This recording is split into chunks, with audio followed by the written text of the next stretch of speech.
know how people do this for a living. Practice. Lots of it. Oh yeah, practice and like probably programs to help them do this stuff. Okay.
Does our stream have audio?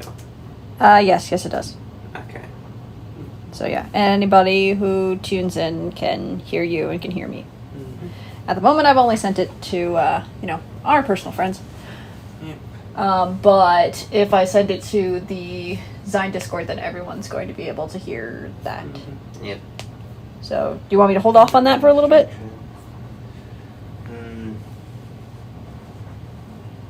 Oh, just my voice is not going to matter. This is true. And I only had like one person from the Zine Discord tune in anyway, so.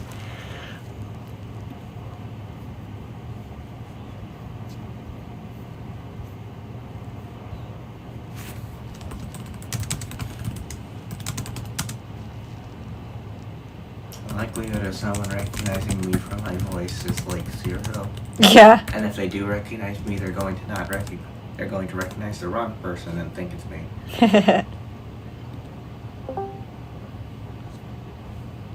Okay.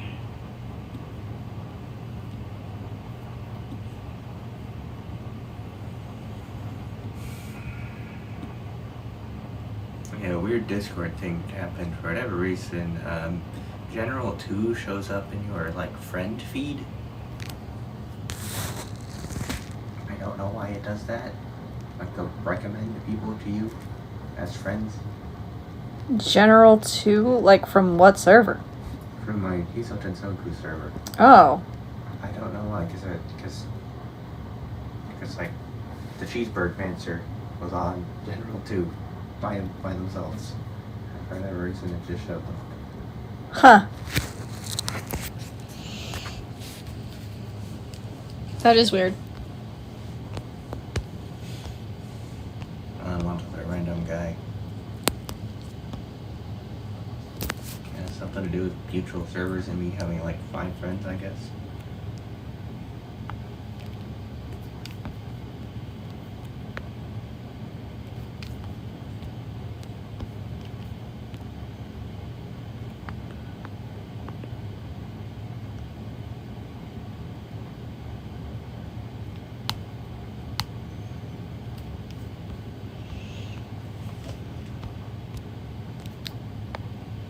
I did get a notification directly, like a chat notification directly from Discord recently, because I guess they, changed their, oh.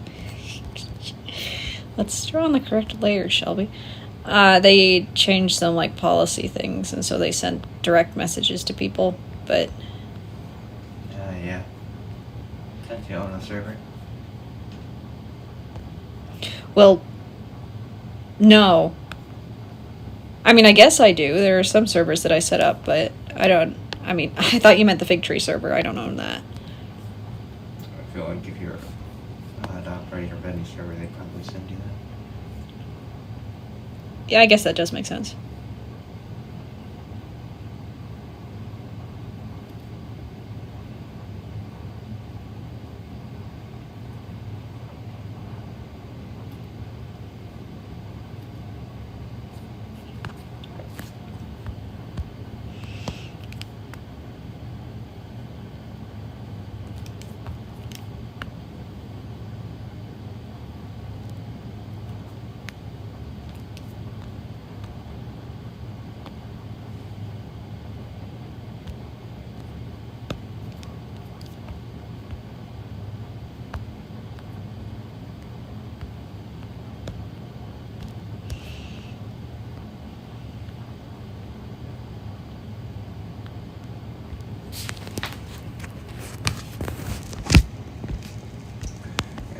whatever algorithm handles what ads I receive, they think I'm female, I think. Because I get a lot of L'Oreal Paris ads. And then, like, shampoo and hair care ads. That's really funny. I have perfectly fine eyebrows, thank you. Better than most people, I think.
Like the only relevant thing they send me is Culver's ads.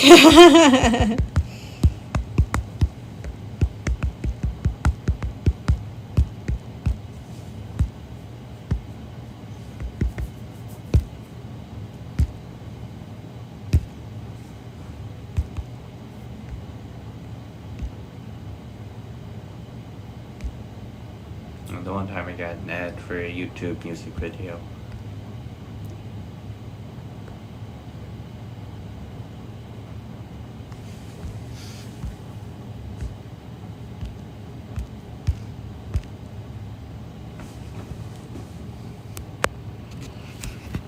Nobody yet.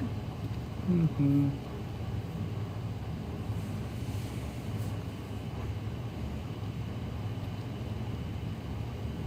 Singular view. Which may or may not be me. Yeah. Yeah.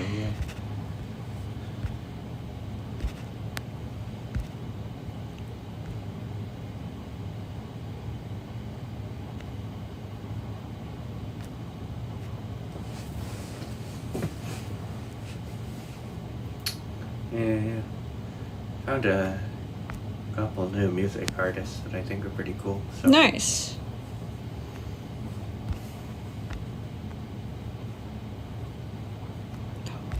That's fun, at least. Yeah.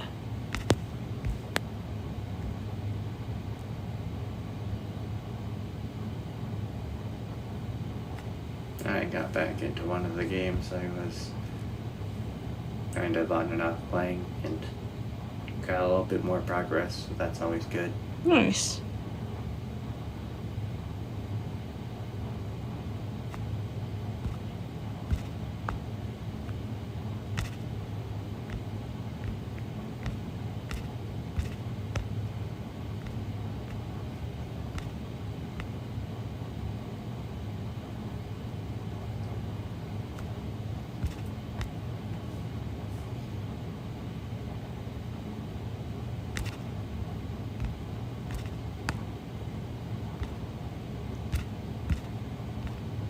I've also found incredible respect for those who make competitive Pokemon teams, because doing that in any other platform which doesn't have incredibly good documentation is terrifying.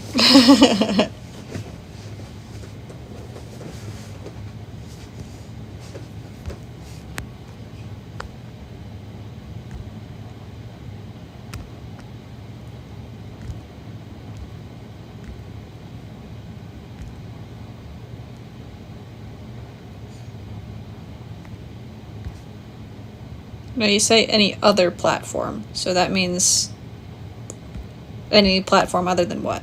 Other than Pokemon, so any other team-based game with online compatibility. Ah.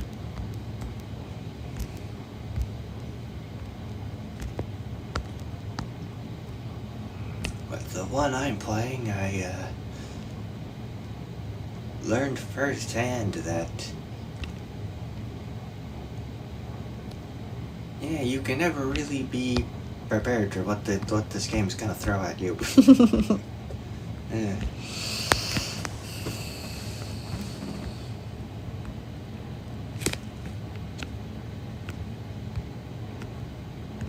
So I spent like several days trying to theory craft a counter to one specific unit, and I'm like, there isn't any hard counters to this at all. Mm.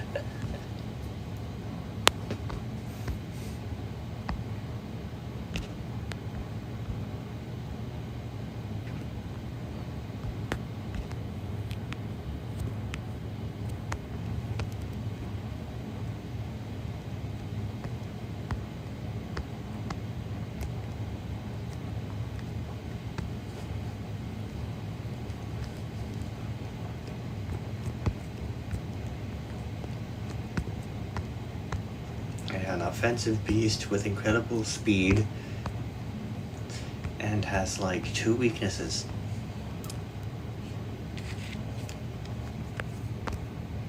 Against the worst types in the game.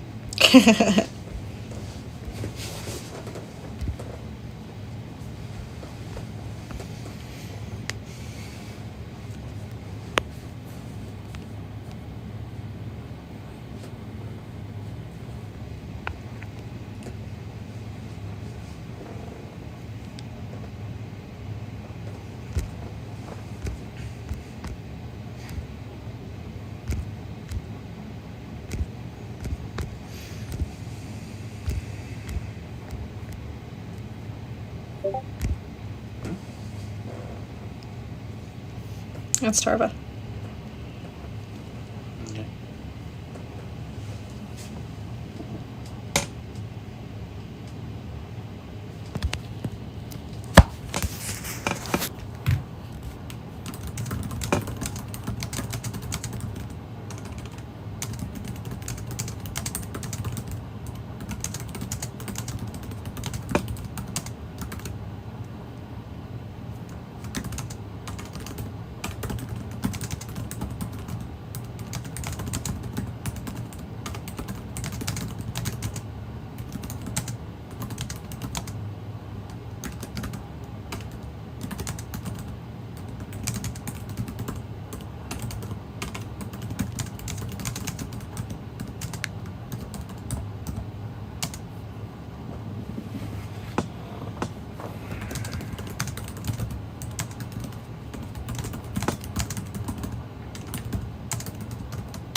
Of course.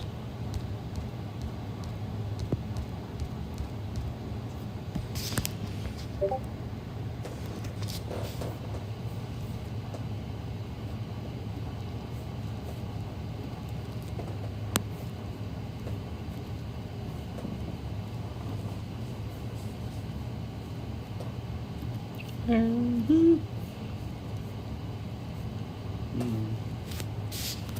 Greetings.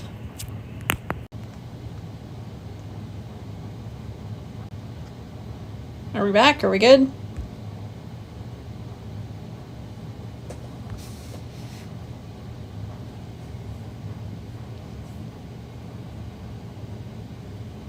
Are we safe? I accidentally hit the power button. Okay, I think we're good.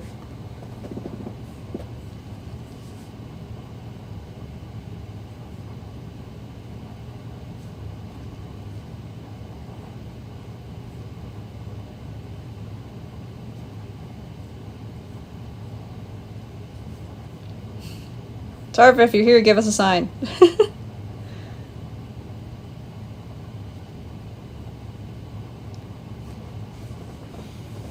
Tell us about how much you hate shoes.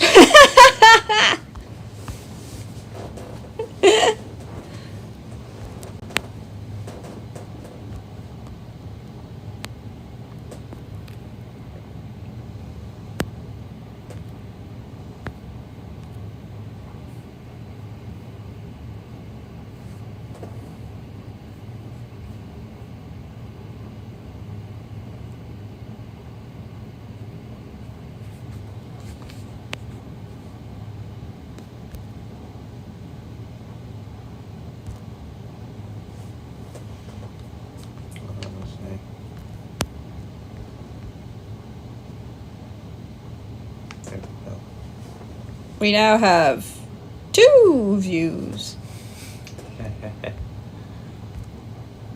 Only one gift card viewer, however. Yep. There we go. Hello. I love the Midwestern ope. That's great.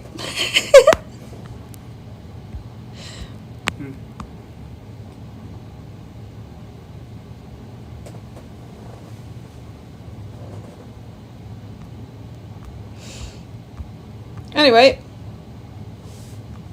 here's what we've got so far.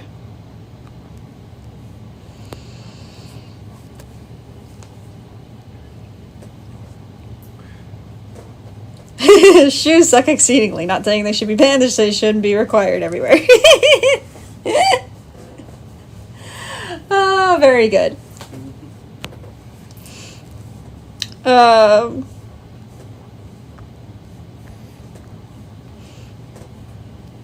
Yeah, so here's what I've been doing so far today. These panels right here. And I'm working on this one. It's looking kind of flat at the moment.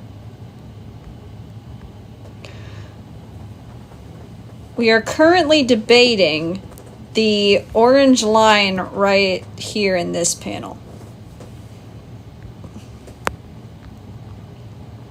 Not really sure if it should not be there or if it should. So like his face in that panel on the right cackling. Good. Good. That's the point. That's the point of this face. It's a good face. It's a good. Yep. One of the peeps on the sign suggested that I set that particular line aside so that it could be a little comedic thing, and so I did, and there we are. It's a very smug cat face. Exactly, smug cat. It's exactly what Rose Gold Origins did. Rose Gold Origins is the main friend that I've made on the sign so far. She also likes bromances, so of course I had to be her friend. Yes, very, very nice. Yes, important.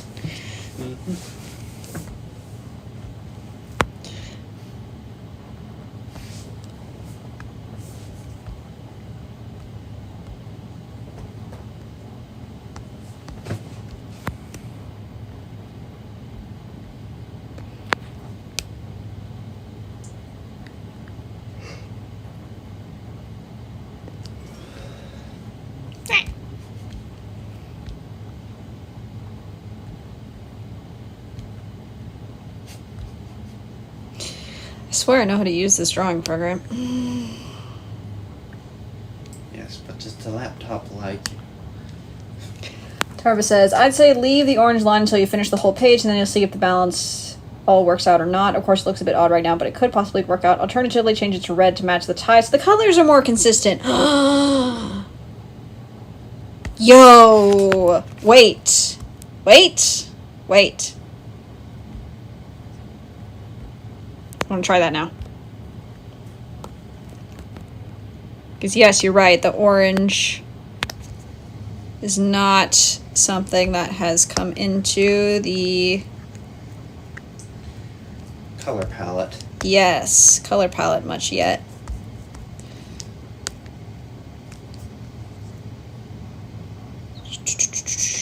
Luminance. It would literally be a line between his tie on the right panel and on the left panel. Yeah, it would. See, this is why I wanted to do this on the stream. I was just telling him, like, if we get Tarva and May on this, we can do this by committee. That looks so good, bro. Very, very good. That looks so good. Like, the orange definitely demonstrates a sense of unease, but if you're going for consistency, right, and like a consistent color palette. Not only that, you have the contrast as well. Yes, the blue and the red has a lot of contrast. Okay, no, wrong one. Yeah. This is why you need artist friends. Mm-hmm. It's always good to have second and third opinion. Hey! What do you think?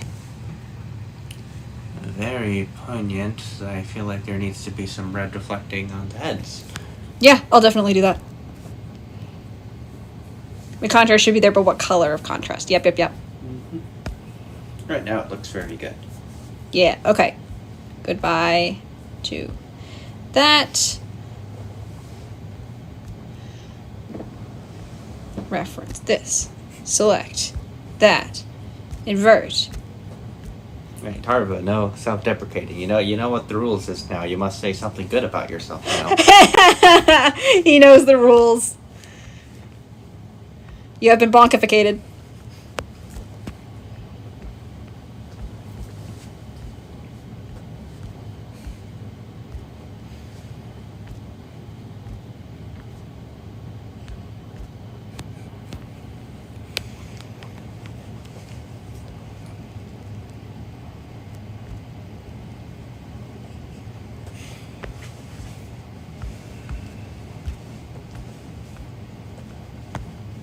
Nice. Okay.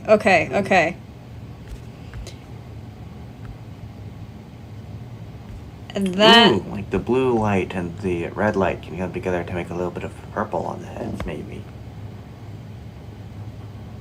There's an idea. Okay, first of all, let's merge that down and merge that down, since I think that is official. Okay. Up here...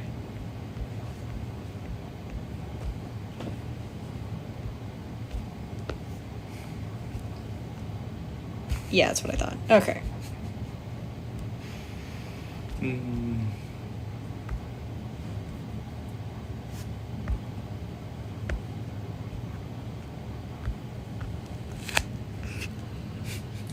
Tarva says, I did draw that one pose with that reference yesterday and it turned out. Is that enough of a self-compliment? That's pretty good. Acceptable. You get a passing grade of B-. What do you think? It's not a lot of purple. A little bit more on the side. A little bit more on the sides? And Okay. make it a little bit more red.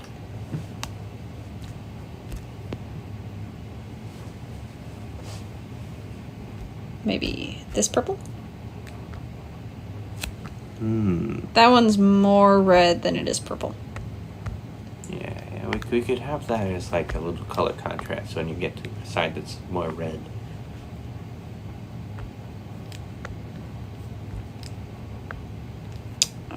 Okay, I am realizing the problem here. Another layer! Personally, I'd add more blue on top. It doesn't match the shading style to have... Unless it doesn't match the shading style to have a gradient. Oh, I love gradients. I can do gradients. Maybe a blue rim light on top. Yeah, I agree. It needs to go from blue on top to red on the bottom. Okay. Yeah. So what we're going to do is...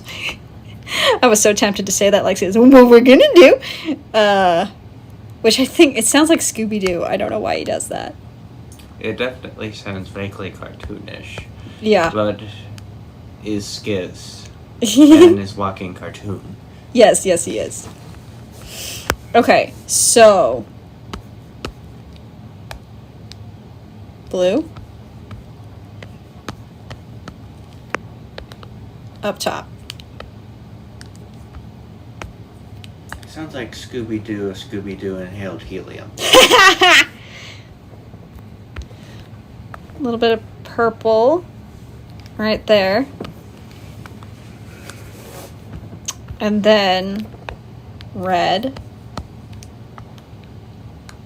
back there.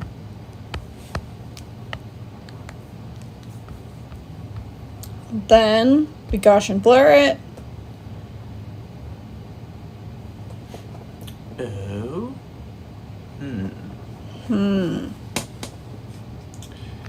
Wait, what? I'm drawing in the wrong layer. Oh dear. Remove the sketch layer, Crunk. Wrong layer! Try again.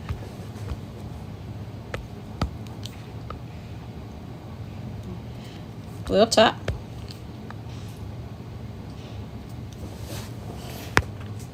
Blue and purple, not the red. At the moment, they look like you're getting pulled over by highway patrol. I know, right? The minute I did that, I was like, police lights? Okay.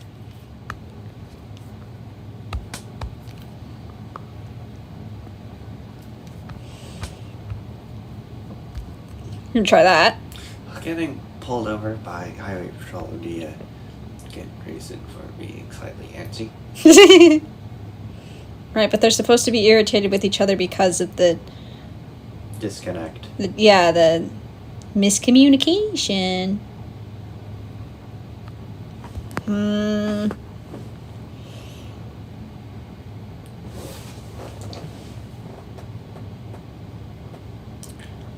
think it needs to be a little bit less dense on the heads.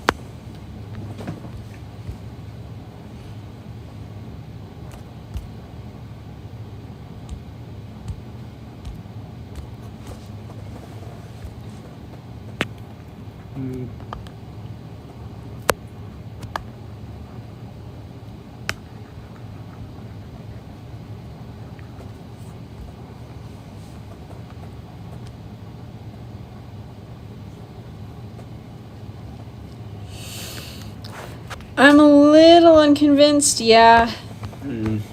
Yeah.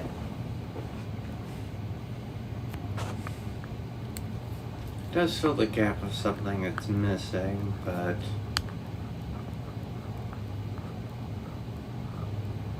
it needs to be refined a little bit, I think.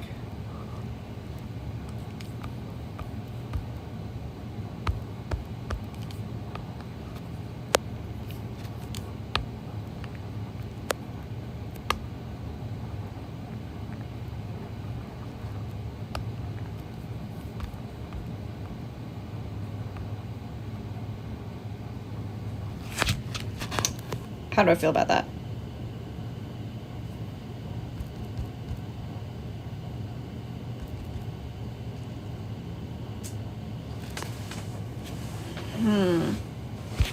Like the hard lines like that, or the soft lines like that?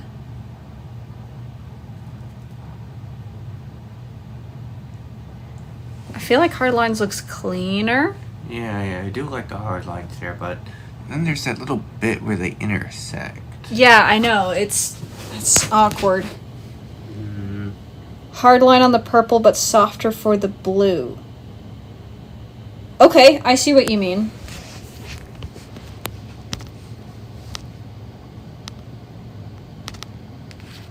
That can work, yeah.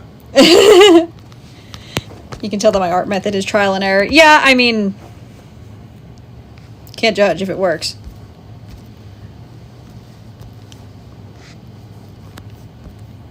What art isn't trial and error? At what point do you make? At what point do you cross the line, eh? I know I go into things like with a plan, but that doesn't mean that the plan works out the first time, that's for sure.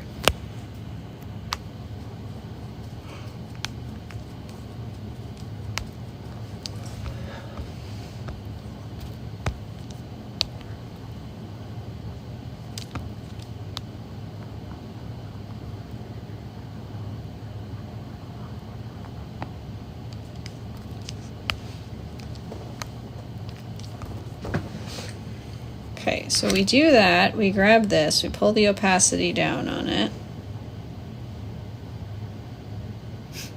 People who do cool page layouts before immediately starting on the final line art. I haven't met this mythical people. Is the people in the room with us? I don't know. Well, I am not people, and you are not people.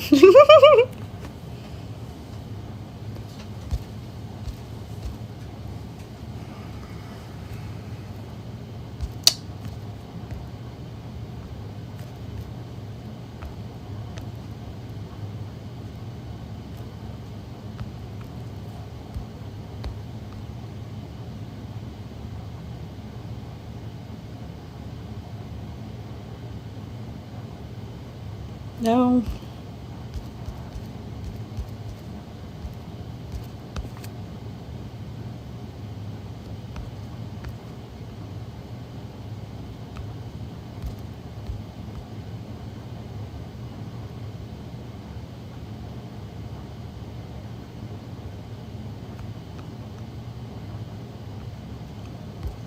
Also no.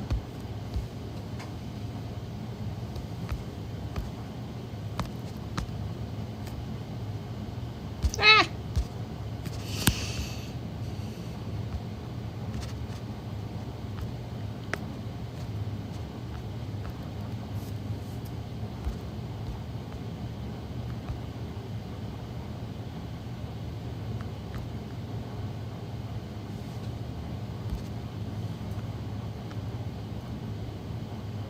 Maybe?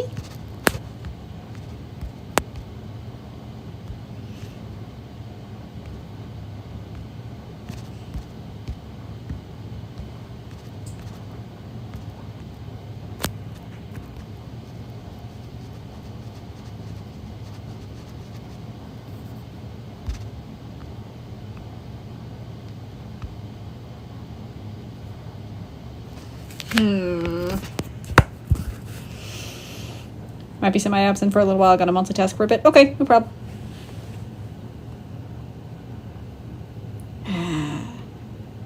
If you lock the blue layer, you can try a lighter blue without risking undoing all your work if you don't like it.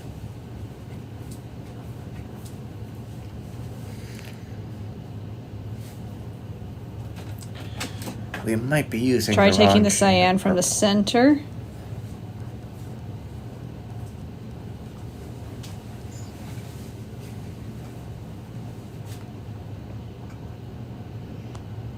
Yeah. And I've done this as like the reflected light from these bubbles before.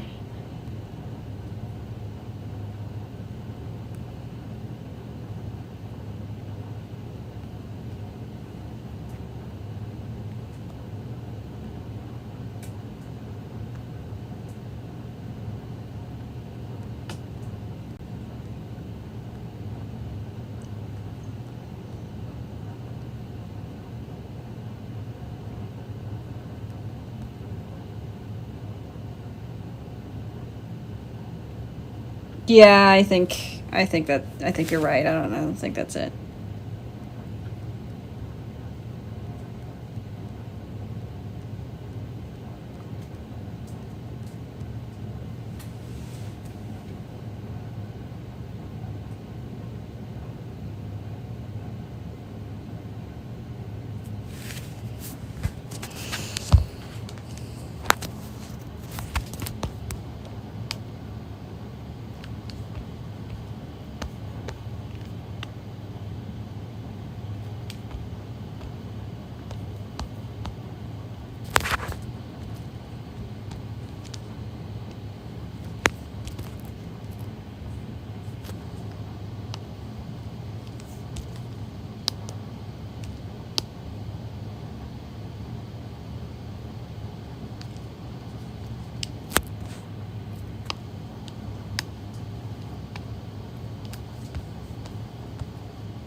I don't know. I'm just gonna leave it as that for now. Anyway.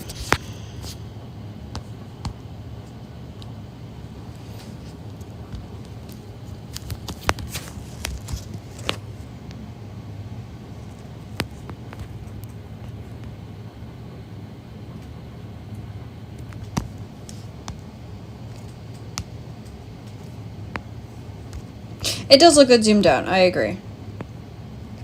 If you go up too close, it's like, what's going on here? But yeah, zoomed out, it's not bad. And it's mostly going to be viewed from zoomed out anyway.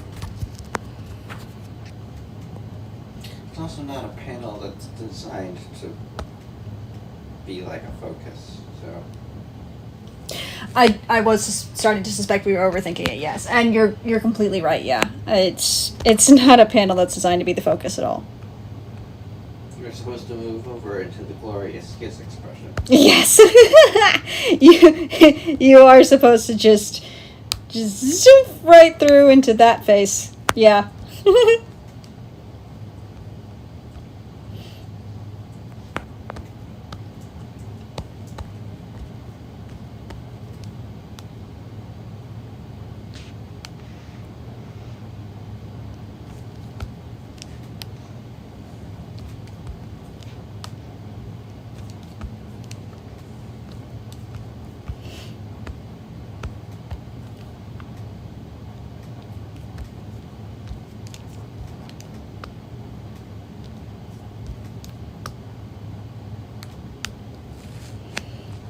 Nobody's gonna look at the shading on the blank avatar heads when you have a smug cat face on the right side of the page. Correct.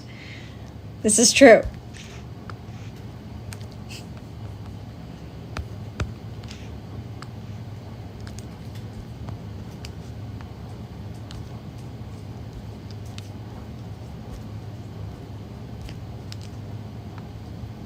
Not me missing the undo button like 17 times.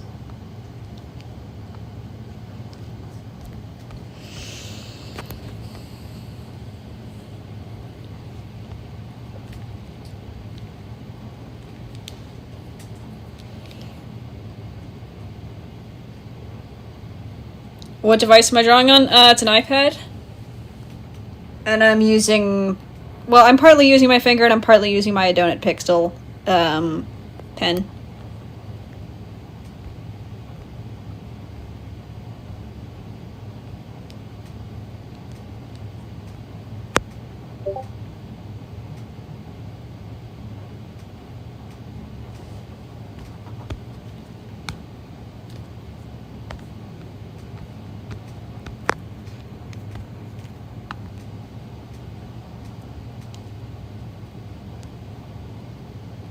I don't have the multi-finger tap thing for undo redo.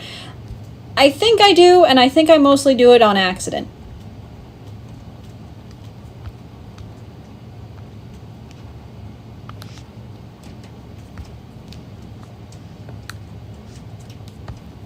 Is it like tapping 3 fingers or something?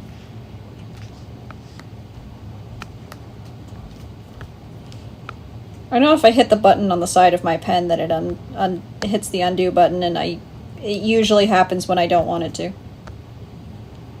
2-finger tap should be undo, 3-finger for redo.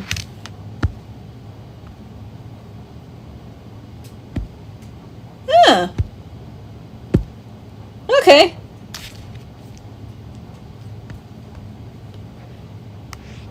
Thanks. I'll try to make use of that, but on purpose this time.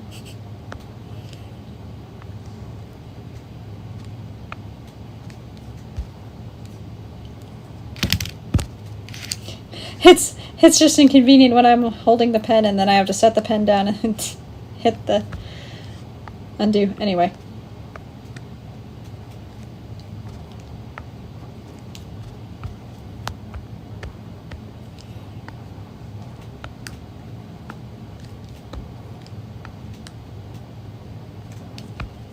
I have Carry On My Wayward Son stuck in my head.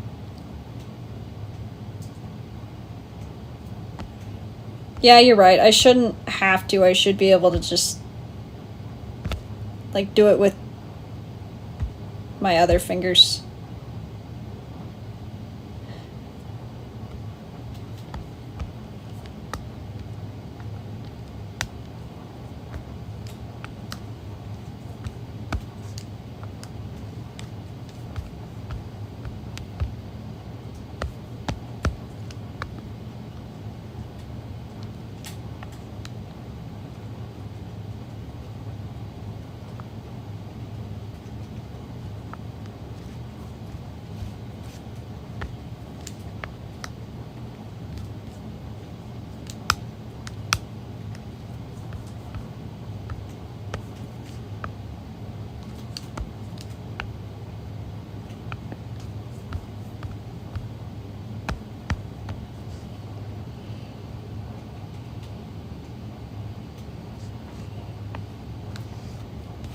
Even with your non-dominant hand if you want, but pinky and ring finger, or twirl the pen back at an angle to free your forefinger and middle finger.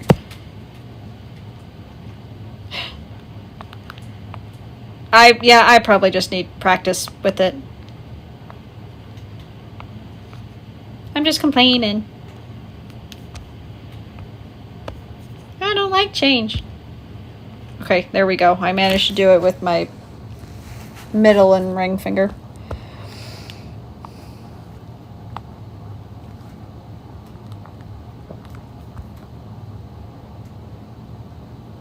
Took you a week or so to get used to it? Okay, I feel a little bit better now then.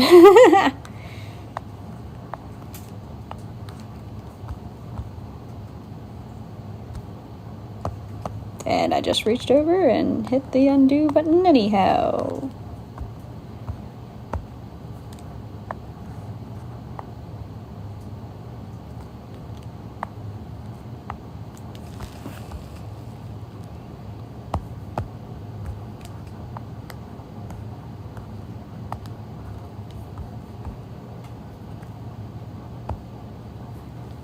You also hold your pencil in a slightly different grip from how I do it. I think your grip is lighter than mine, so to use the pen twirl to give my hand a rest.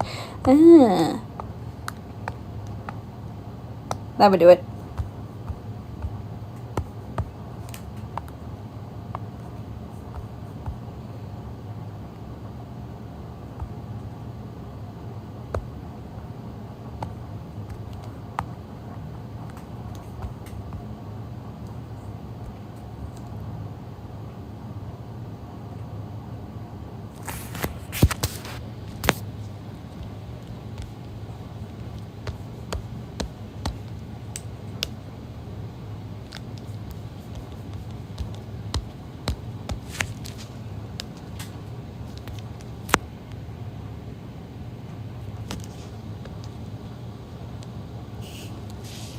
I am not a fancy person who remembers to do hand stretches and warm-ups before drawing, and then I wonder why my fingers cramp.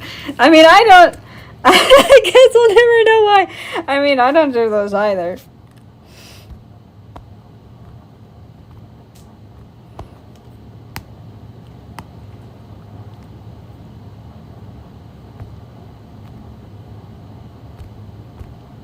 I think that puts it back to the previous color. No, it does not. Okay.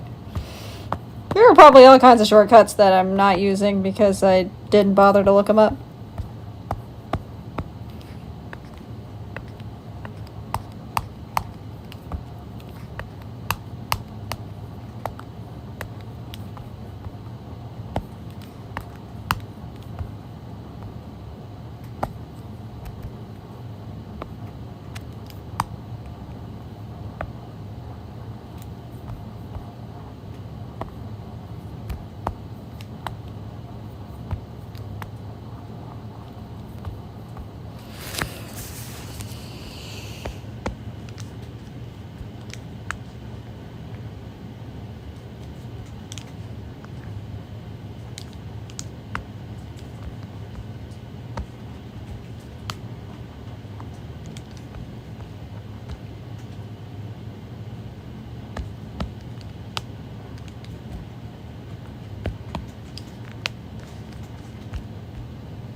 I also grab my drawing tool as if I expect the Hulk to try to take it away from me, so that could also be my problem. Yeah, that, I think that would do it.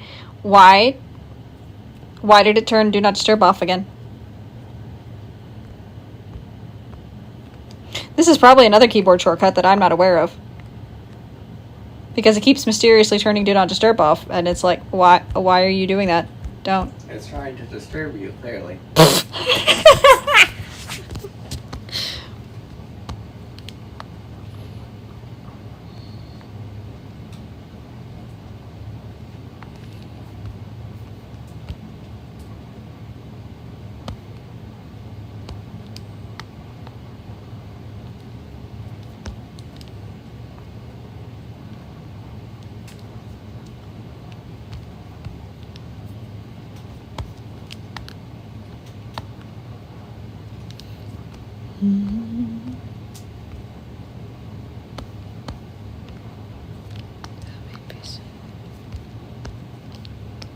The problem with having Carry On My Wayward Son stuck in my head is that it's too high for me to hum properly.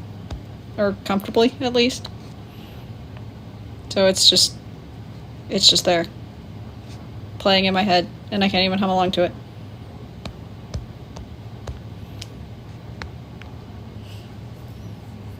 Hey, we noticed you have Do Not Disturb on, but then a message came in, so we turned it back off so you wouldn't miss anything. Wouldn't that be annoying?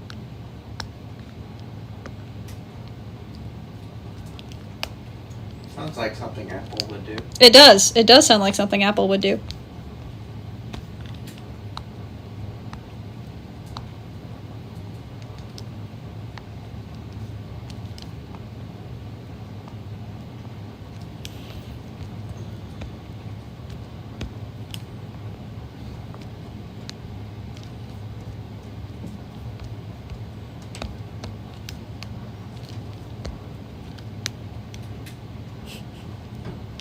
That's what it did for you when you tried to turn it on once? Bro.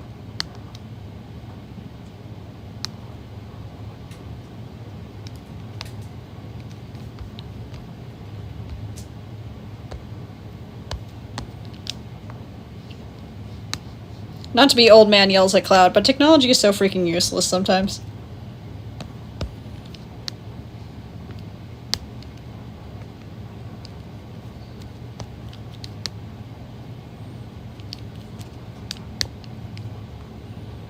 So you turn it back off, and now it doesn't give you half your notifications from any app except the official Apple apps. So you loathe Do Not Disturb. Okay, now I understand your animosity towards it. I have not had nearly that amount of trouble with Do Not Disturb.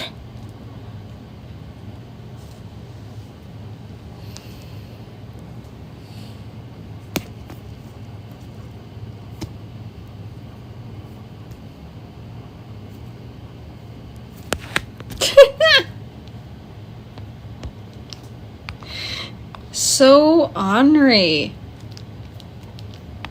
Ornery Do Not Disturb.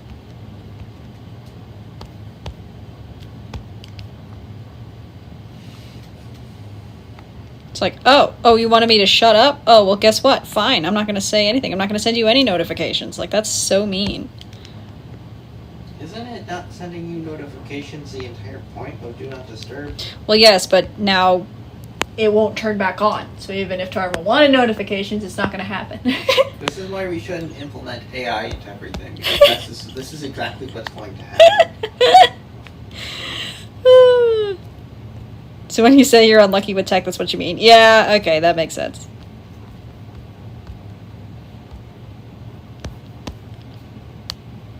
I'm having too much fun. I'm having too much fun putting the dramatic lighting on this hand. It turned off only some notifications, and then it turned only some of them back on. Man. This sounds like a post on r/software gore now. Literally useless both directions.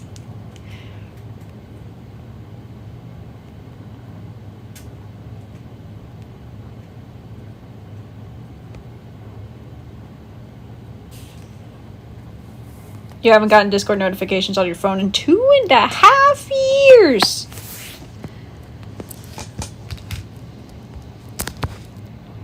And your phone's not all that old, right?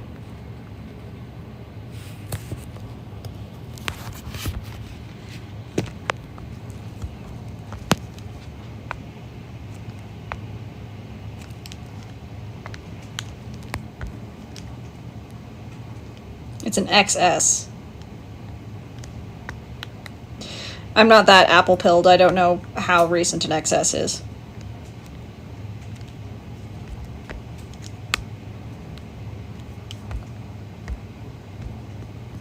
Seven years old? Ah, okay. Well, that might be your first problem, unfortunately. That's already a dinosaur phone as far as Apple is concerned. It shouldn't be, but it is. Because you always need to buy newest product. Yeah, buy newest product and then get excited for next product.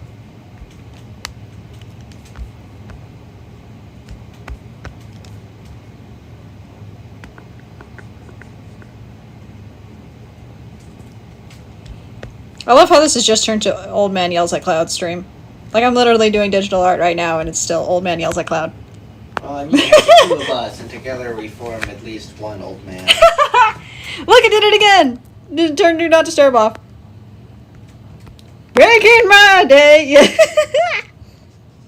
Back in my day, we didn't have no such silly things as keyboard shortcuts. You had to take the long way around. Had to type everything manually.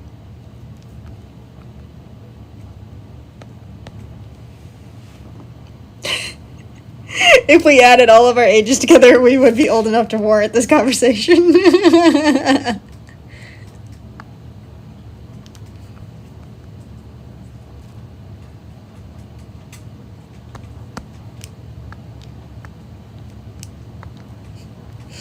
Between all of us, we comprise one old man.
quite.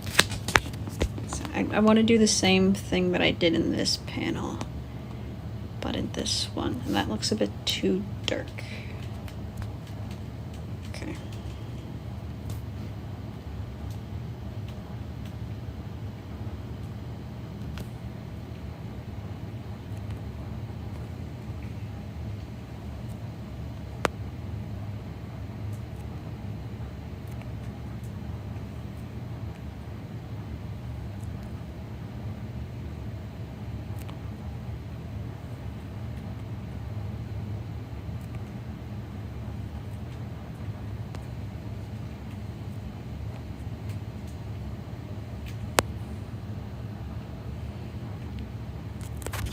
So pleased that I've discovered the luminance brushes. Me too. I love them. They are my new favorite toys.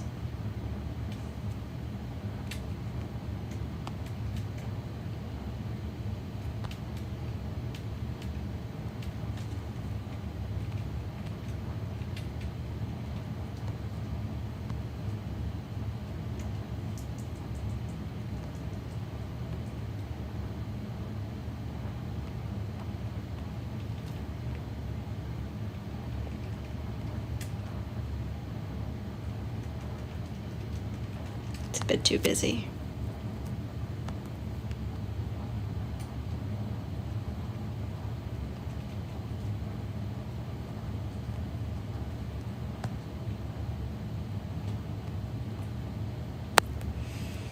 Also too busy.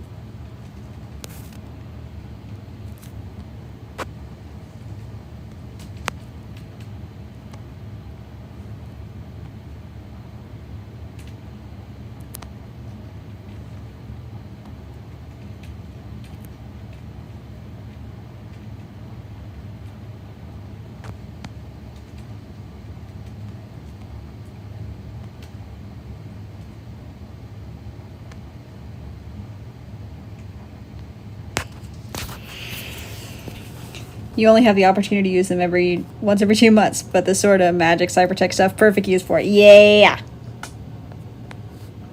So much fun.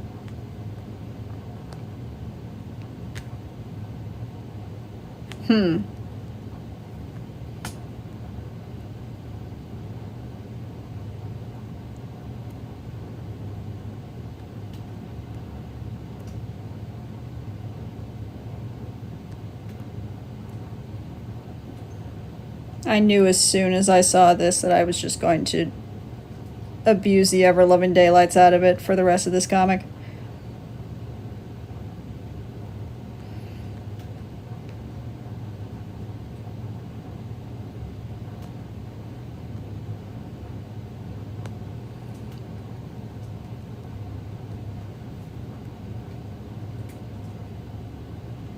But as fun as it... the only option, really, yeah. As fun as it is, I am not managing to get the vibe that I'm trying to go for here.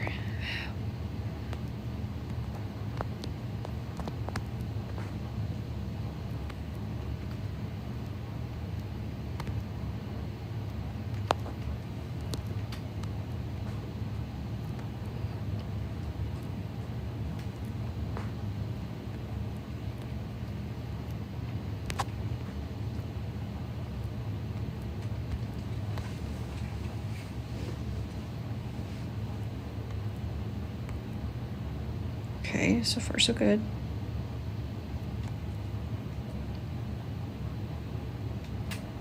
Crosses under, comes up probably from here.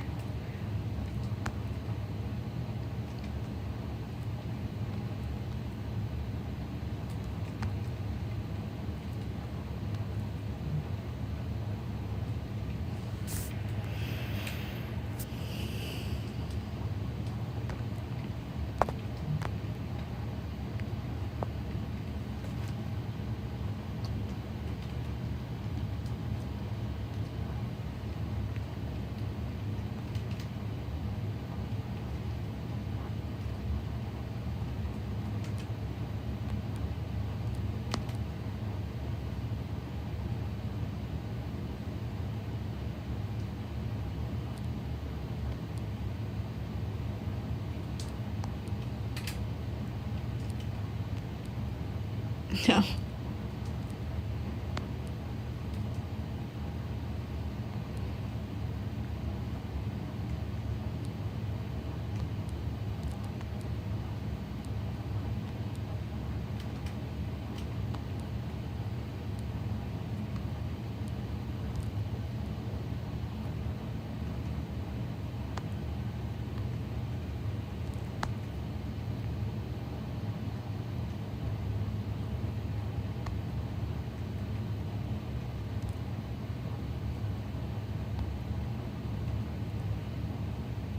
If I'm having trouble with the flow of it, I can make a layer with just the line that I draw to keep it moving fluidly and then trace the visible parts with a light pen.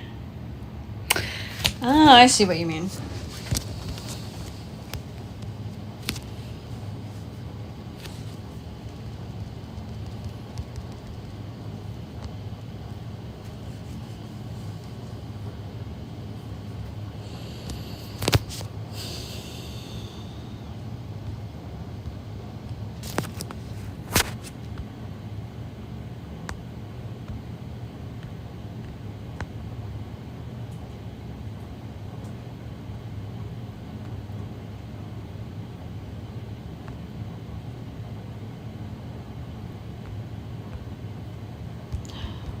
Even that's too busy.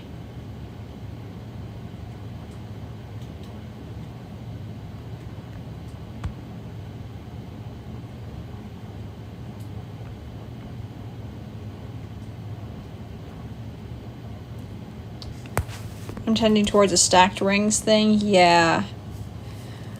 Whereas I'm going for something more loose like this, if I can. Yeah, it doesn't quite match this.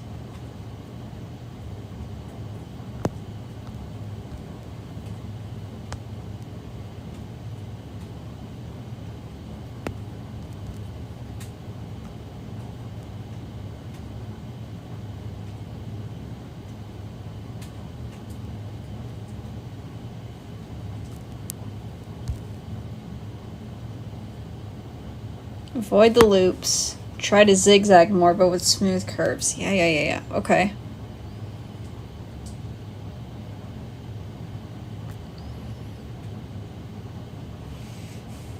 Because the way I did this one, yeah, it looks like it's spiraling down around the microphone.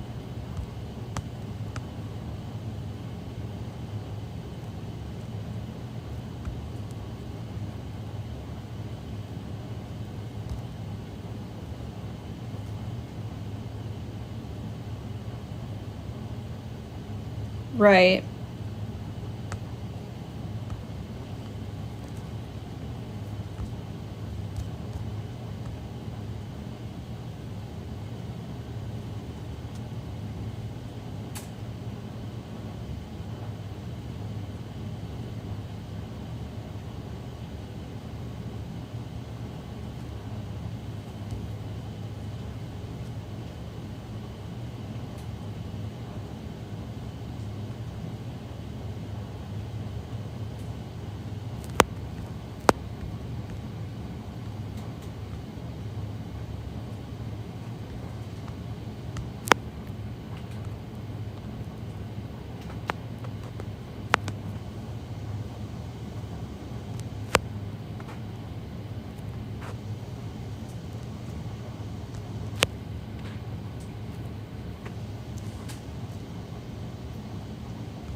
That's closer. That's closer to what I was going for.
That's better, that's better, that's better.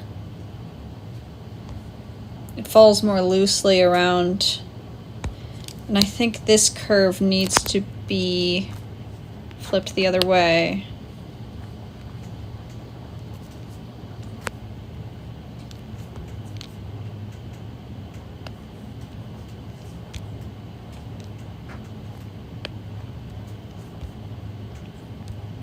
Not as big, but a little bit more like.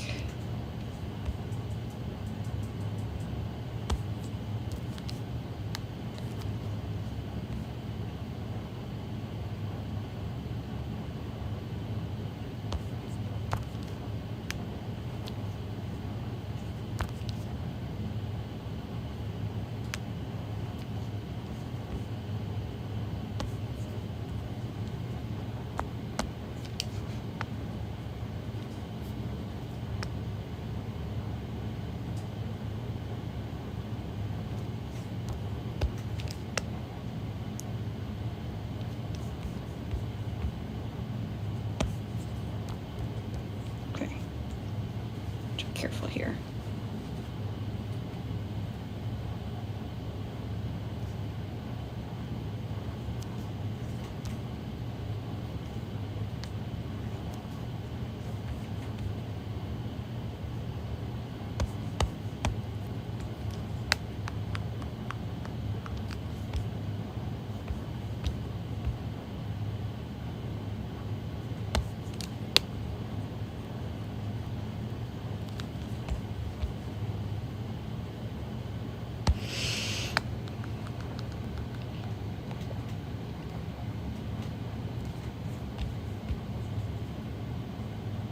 Okay, okay, okay. There we go, there we go, there we go.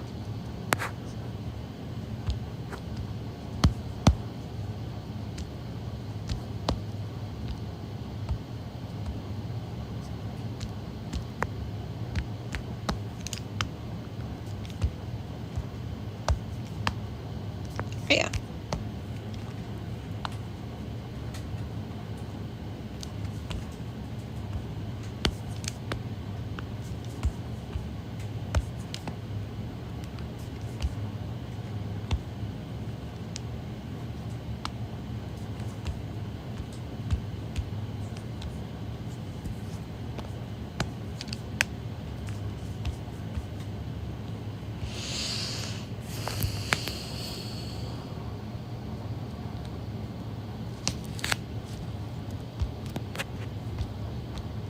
Okay, and then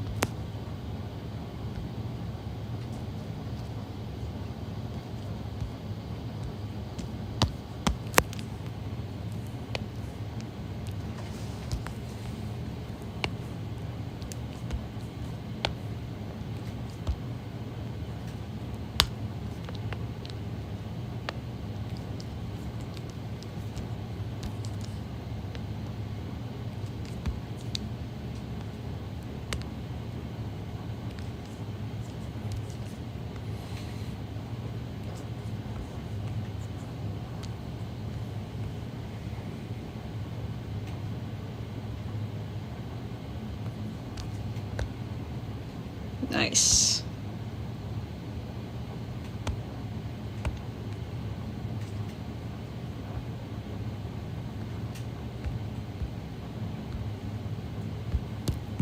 Panel, which one even is this? 1, 2, 3, 4, 5, 6, 7, 8, 9, 10, 11. 11!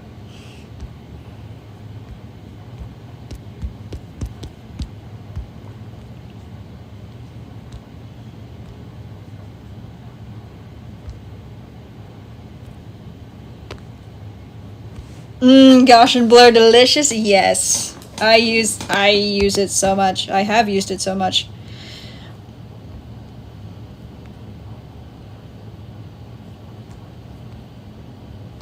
And I have to give credit for the little dot thingies to him over there. These were his idea.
Shiny glowy, yes. Shiny glowy twinkle sparkle.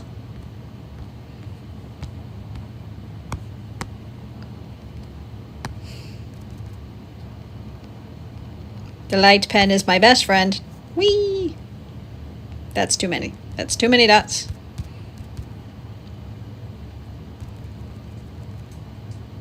Need to scale it back somewhere.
I think that works.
Do I want to do that? Do I want to have the shiny glowy be on top of the panel? Ooh. Ooh!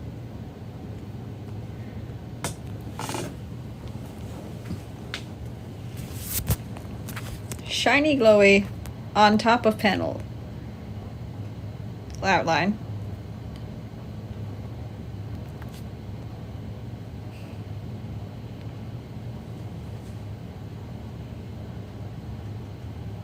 I mean, I already have things busting out of the panel outlines, so, like,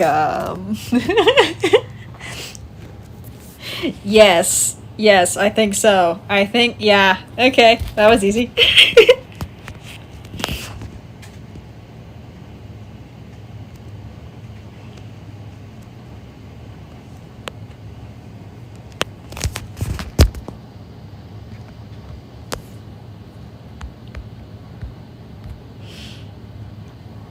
If the shiny glowies aren't allowed to break the fourth wall, then who is? Amen.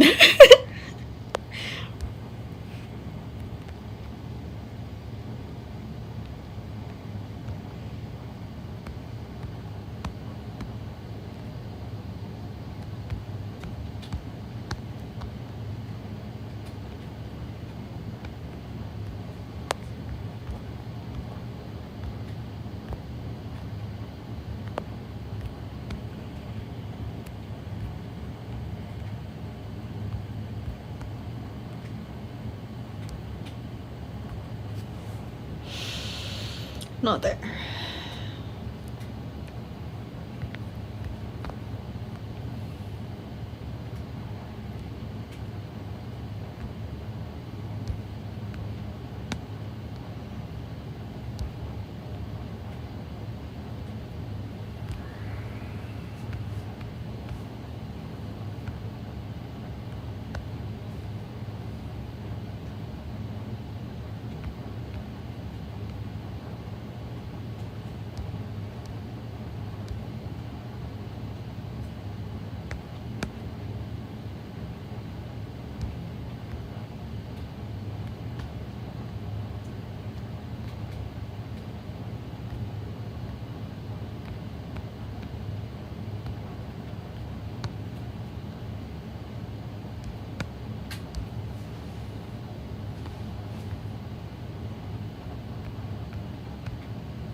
Hmm.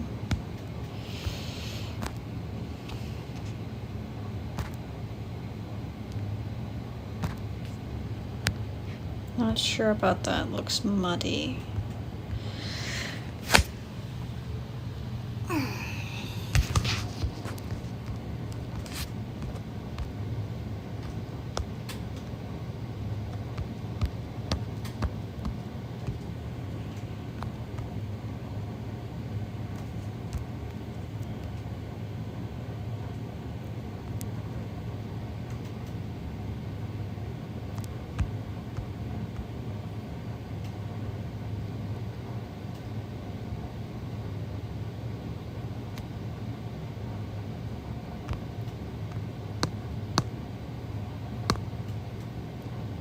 What is that?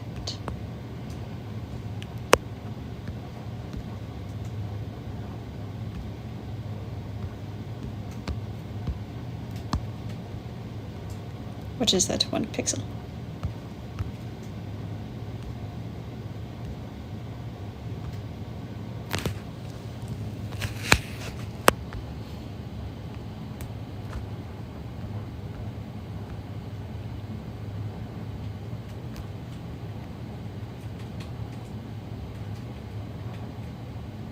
The color coordination is so tasty. Thanks! It's called using the exact same color every single time.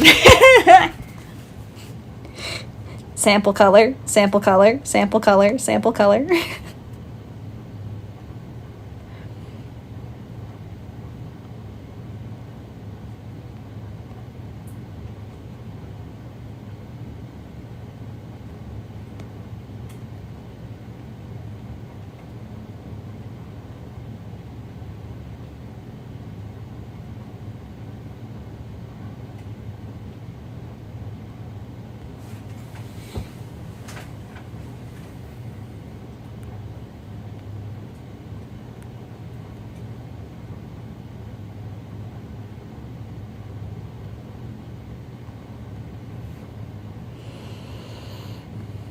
Of course, the layers are getting unwieldy. Where? There it is.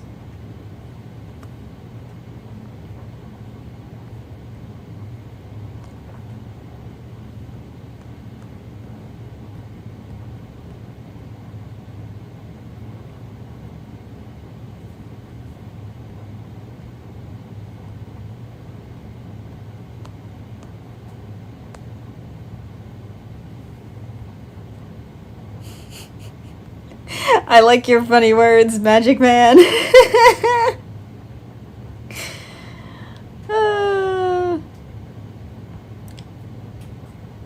Color swatches? What are those? Never heard of them.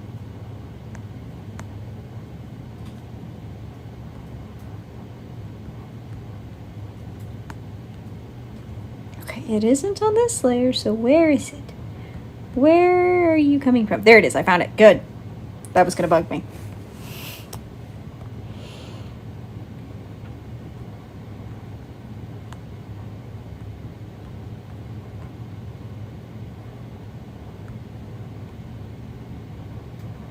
Yeah, I think I can afford to. Layer 69. Nice. No. Afford to merge that down. Okay. Do-do-do.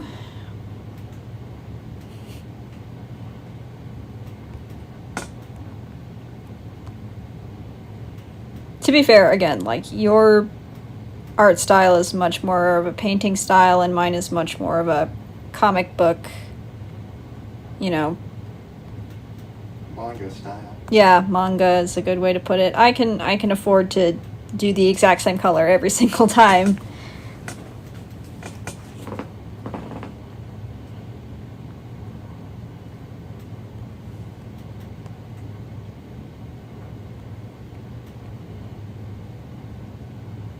Whereas with your art style, it would not be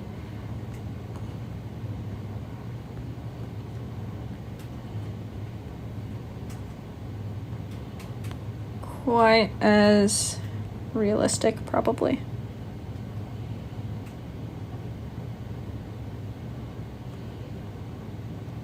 Of course, you then drop lighting effects over everything and all the color coordination is gone, but it's a thought that counts or whatever.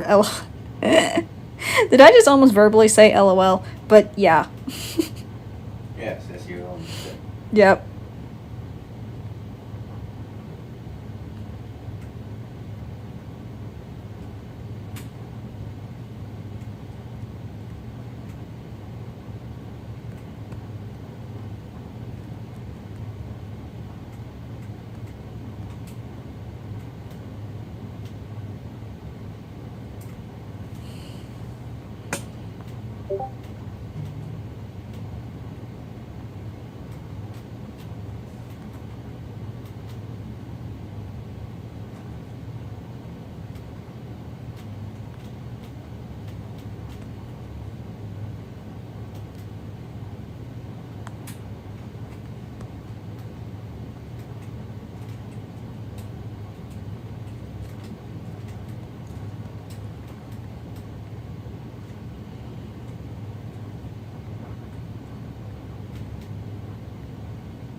By the way, since I think you guys will appreciate it, the title of this collection of layers, which is Skiz's hand right here, that's coming out of the panel, it's called The Hand!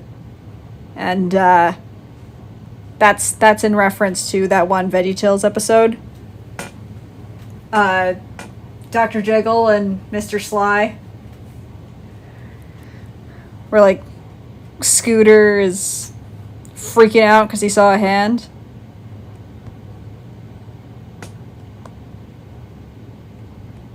The work! The hand! Oh, never mind.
No.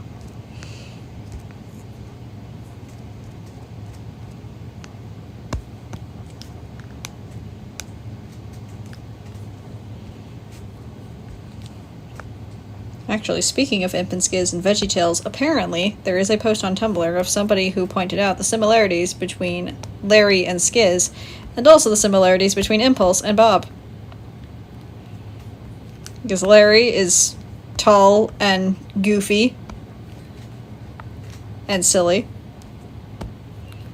and Bob is short and broader and more uptight.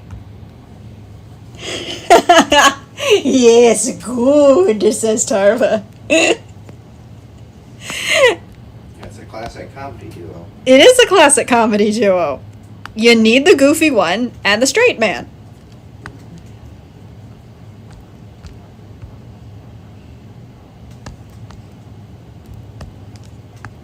And Impulse can be funny sometimes, but not as easily as Skiz.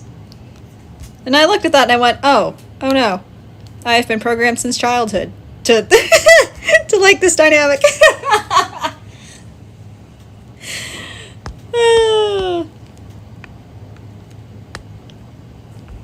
I'm not mad though. It's a good dynamic.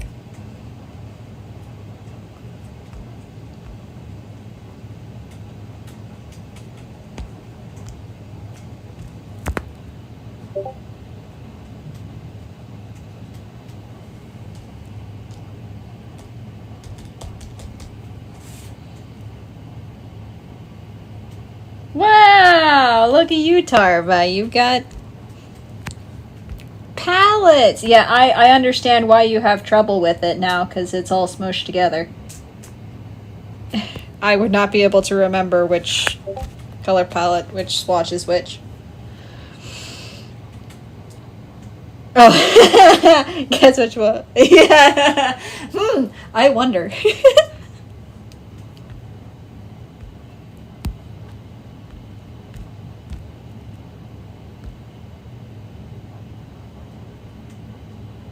What the heck? Oh. Interesting. Anyway.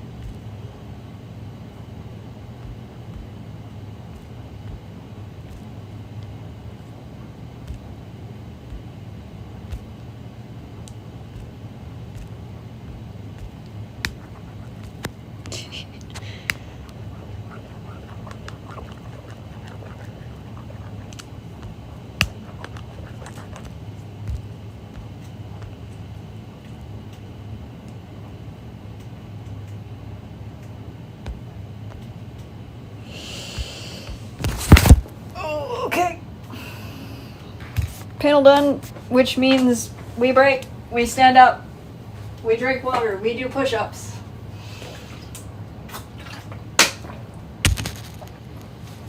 Because I don't want the muscles in my back to atrophy. That would be rather bad.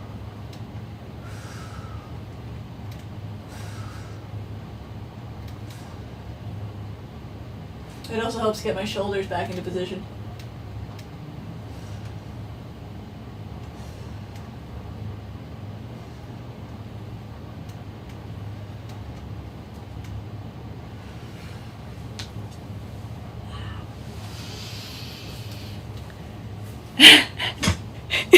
Taking care of your health? What kind of artist are you? A smart one, thank you very much.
You good? I'm fine.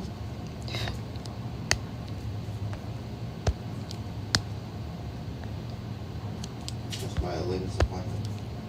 Yeah. Did you lose a battle or something? Yeah. Ah, sucks. That sucks. Movement is not my strong suit. Mm.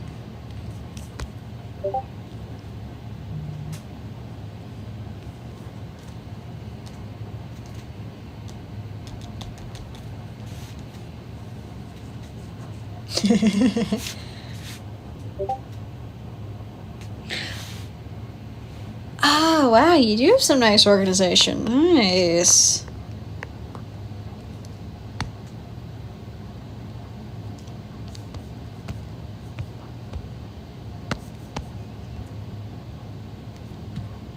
Yeah, I haven't been using my palettes. I probably should. But I have them grouped together by, like, the skin tones on top, and then the hair colors are on the bottom. And I think that bit off to the side here, I think these are, like, his eyes. And I tend to do it like that.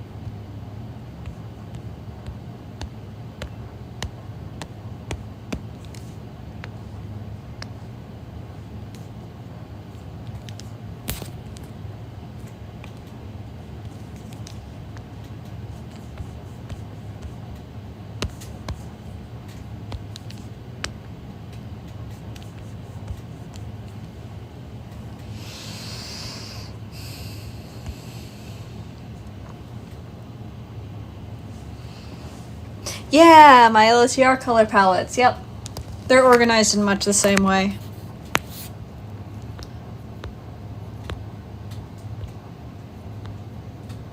There's Frodo. His skin tones, and then the next row is his hair color, and then the next one is his undershirt, and then the greens are like his waistcoat, and then the next bit there, I think that's his pants.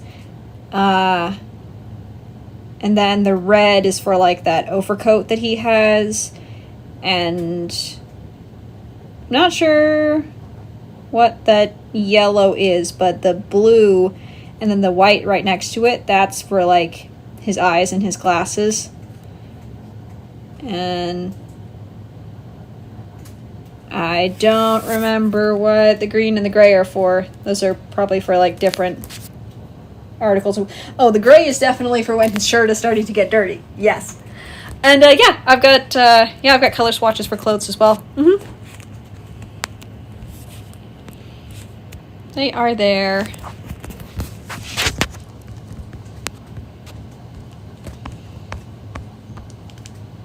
Once again, because I can afford to copy paste colors given my art style.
You've been kind of mimicking my art style with some of your recent drawings with the large color sweeps and the cell shading. That makes me feel so good.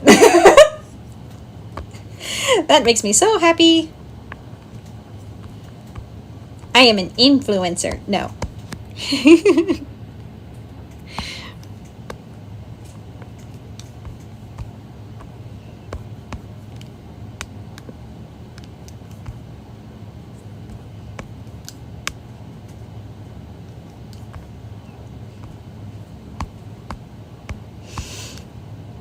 That's awesome. Nice to see you branching out. It feels right because you've been drawing stuff set in my story world. Yeah, that makes a lot of sense. That's exactly what I was thinking as well.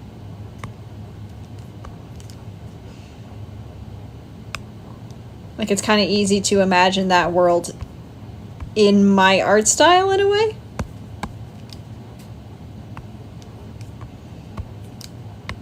Which is cool, I like that.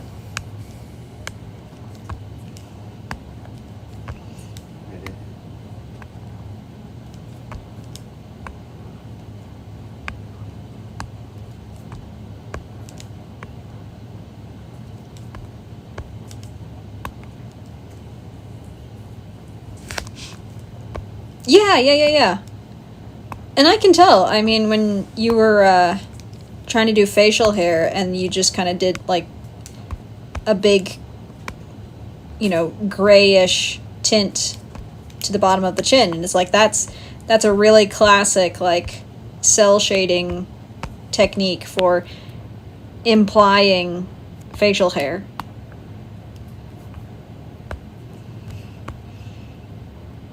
Without having to do all the detail. It's fun. I've had a lot of fun seeing you adopt those techniques. It's great.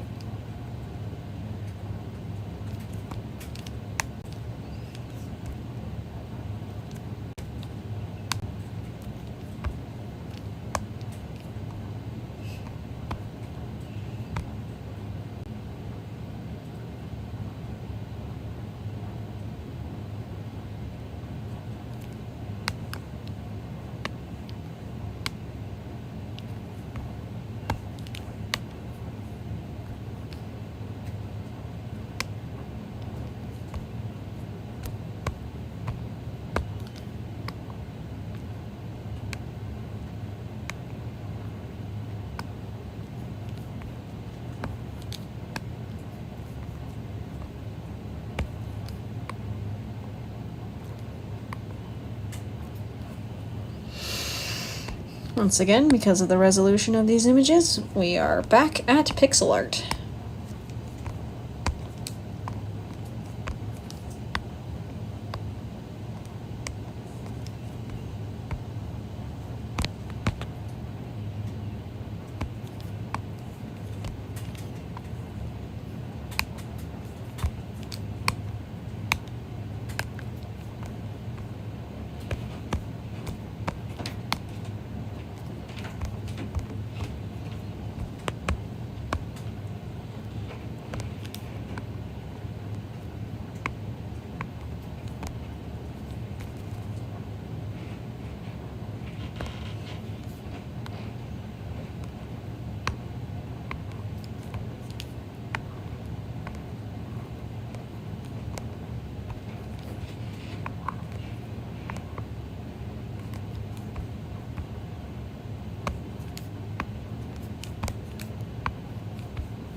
I did remember that I forgot to put the details on these ears here.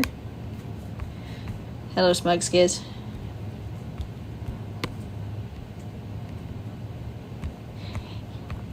You're very funny. Alright. Going back.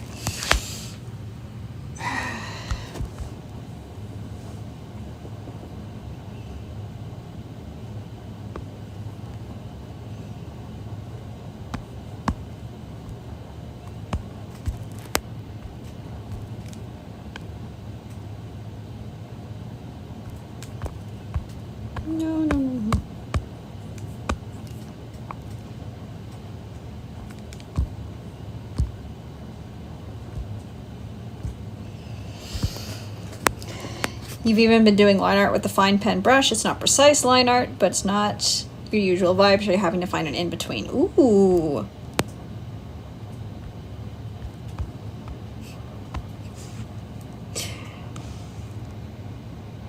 I want to be like, I'm so proud of you, and that sounds so condescending, but no, like, literally, it's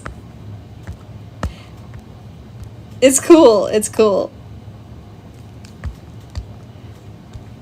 And to be honest, like, there's always been a part of me that is kind of like, man, I wish I could do art like Tarva, you know, like real art that looks like a painting and all that kind of thing.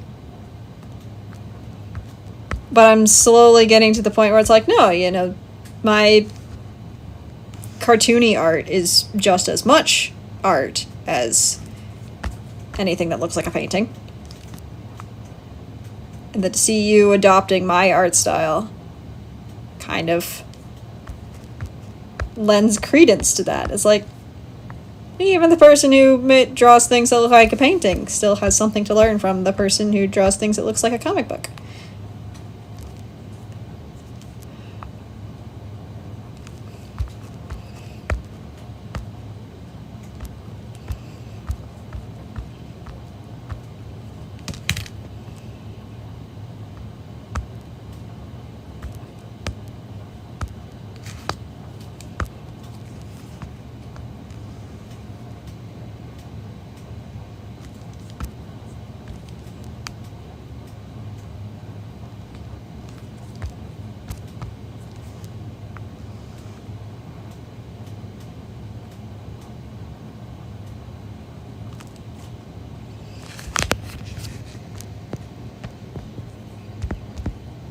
Oh yeah, there's definitely, like, not a lot of margin for error when you're doing, like, really digital, precise things. I mean, especially what I'm doing right now, like, every pixel counts. Real art like Tarva's I beg your finest pardon. Come on! Bonk. Get bonked.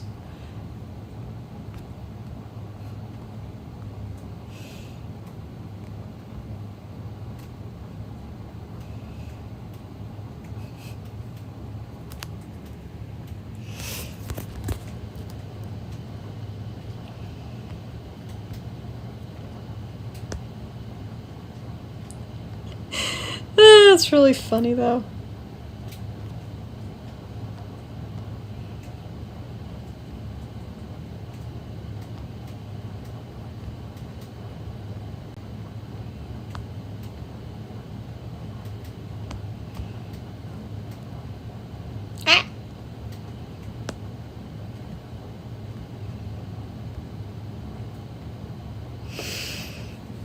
Remember what I was saying? There's no room for error. What the? Okay, where did I draw that?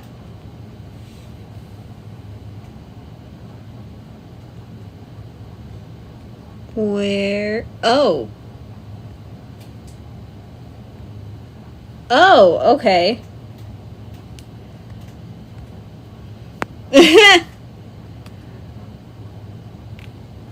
Wrong layer! Jeez. Alright. That's fine. That's okay. We're just gonna...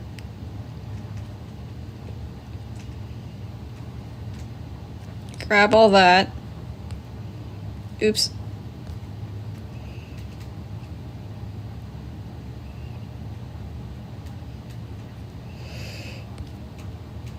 Cut.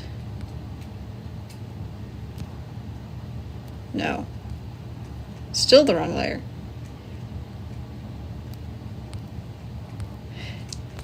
Cut.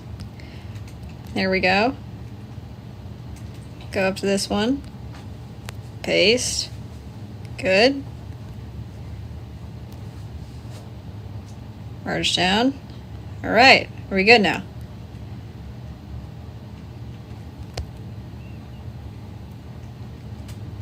Yeah. Alright. That's fine, she says angrily. Look at you using fancy cut and paste instead of copying the whole layer. Who would do that? Okay, it depends. It depends. This was enough of a small area that I figured I would use the cut and the copy and paste and everything. But had the damage been greater, I might have had to use more drastic measures. There we go. Thank goodness. All right. Dun, dun, dun, dun, dun, dun, dun, dun.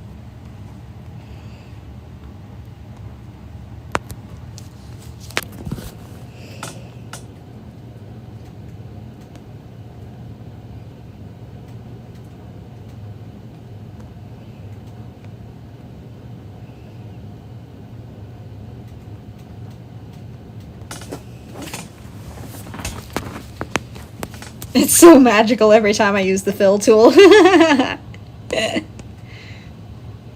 Magic.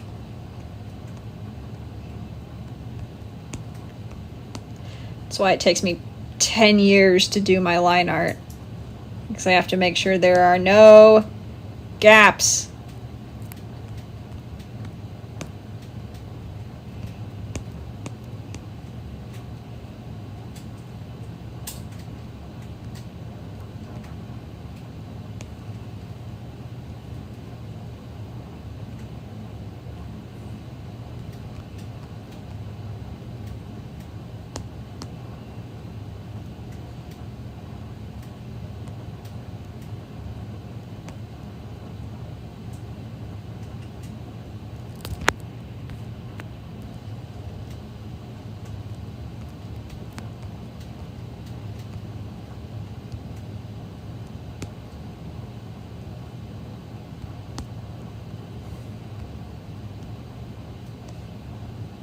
Literally pixel by pixel, yes.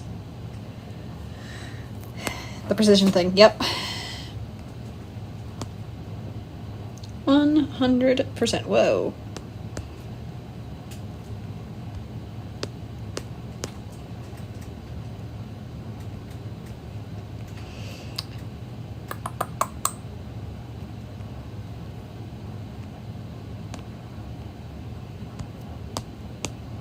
Now, to be fair, like, generally it's not hard to make sure that every pixel is covered, at least because of the way that I draw. But that did have to come with practice. Like, I remember doing the colored version of that that drawing of Turin that you did, and having to draw over your line art.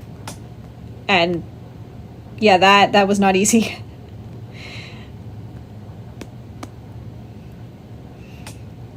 And I remember, you know, when I was first starting out doing digital artwork, and yeah, I would have colors leak through all the time. And I still do. I say that like it has stopped. It has not. But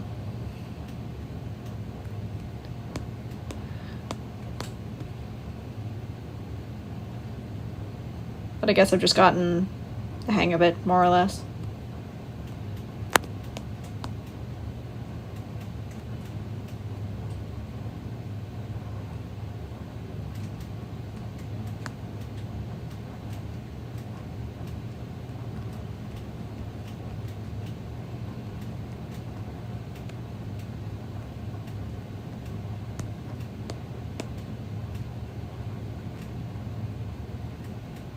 You've literally never used the fill tool except when you're dropping a whole page blank color for the first step in a background. Yeah. Well, also on Procreate, you can just, like, use the background color thing, right?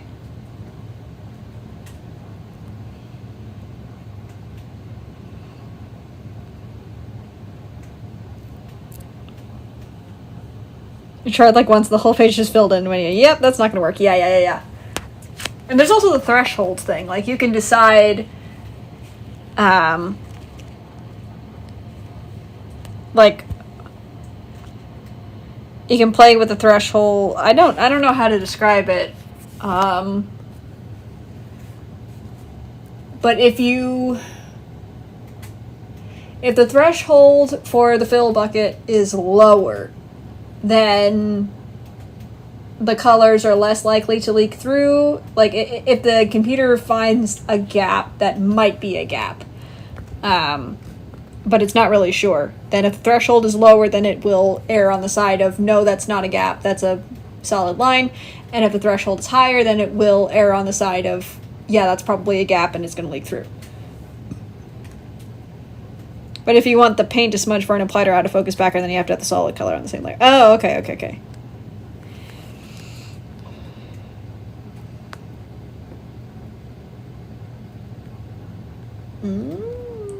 didn't want to do that. Okay.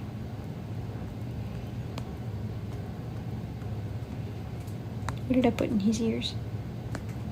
I did do this. Which means...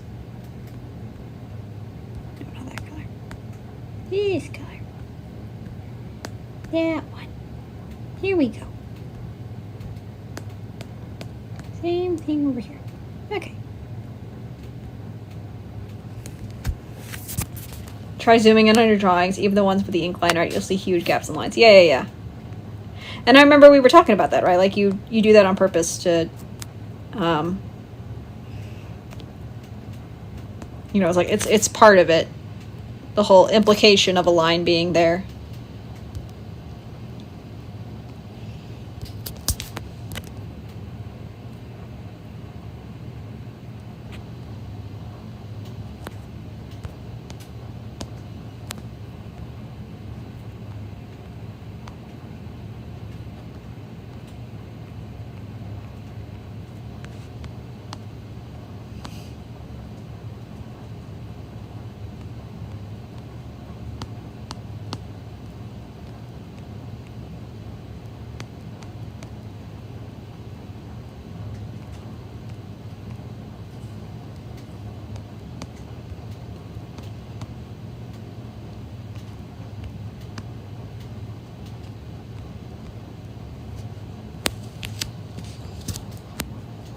It's your version of line weight.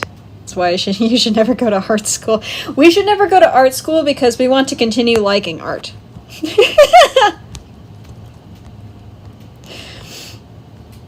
What else did you say? You don't care what kind of threshold you set, there's not a hole in the wall, it's a whole game. Yeah.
What's going on? Typo.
Meanwhile, on Skiz's face, it looks weird without the facial hair.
You always thought I did the shading with the blending layer, but then something you did earlier.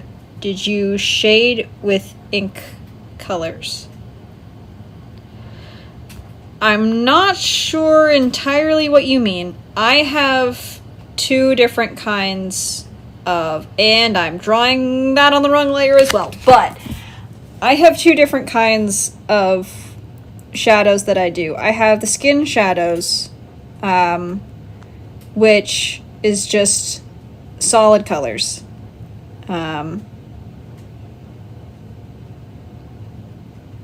Like that. And then I have the black shadows, which is drawing in black but pulling down the opacity to 45%.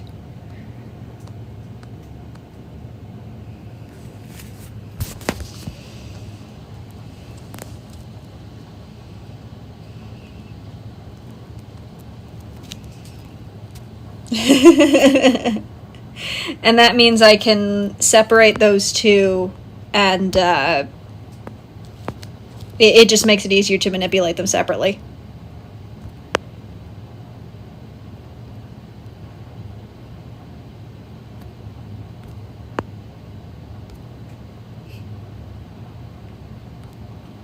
You've been using blend layers for cell shading the whole time? I'm not even sure what you mean by blend layer, honestly.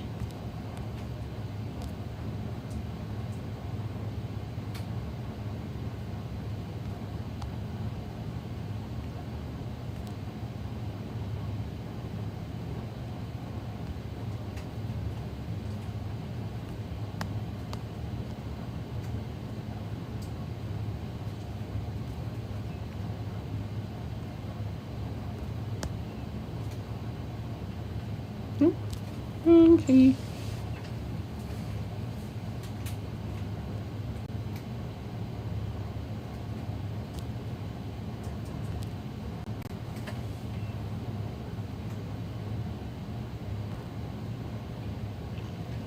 You put a layer over the base color layer, shade with black or gray, and set it to multiplayer overlay. Oh.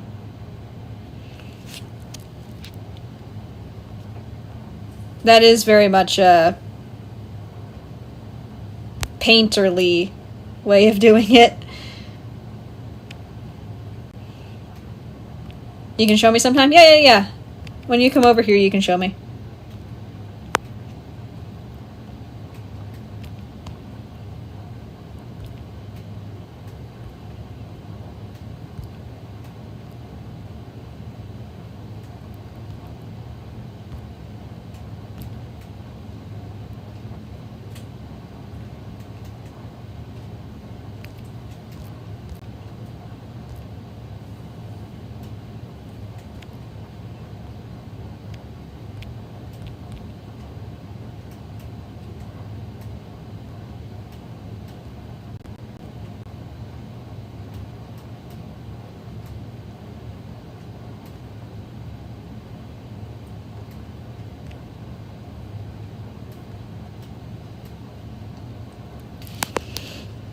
It's a little bit cursed, but it works for you if you're doing block shading. Yeah, that makes sense.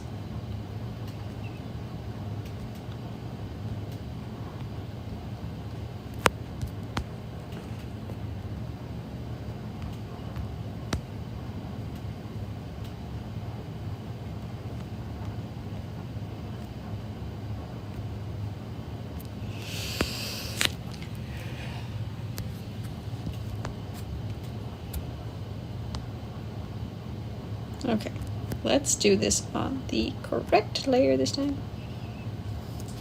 You will just pick apart one of your finished drawings layer by layer, and I'll be like, why though? That sounds fun.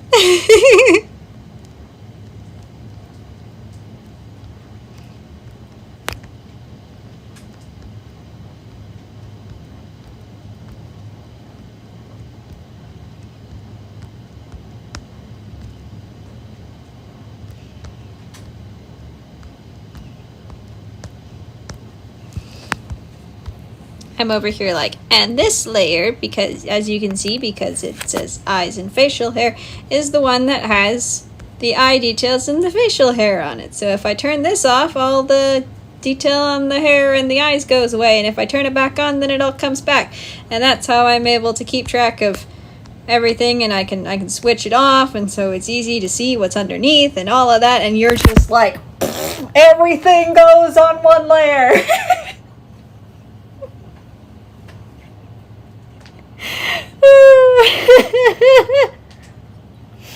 Wouldn't it have been simpler to do it this way? Yeah, probably. What a good idea. And it's literally the way you're supposed to do it.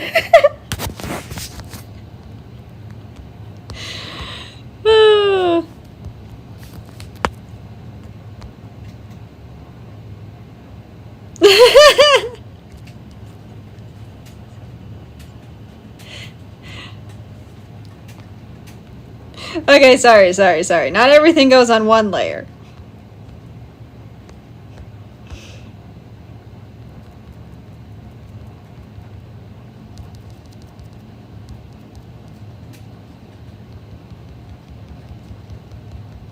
It's at least 5. It's at least 5.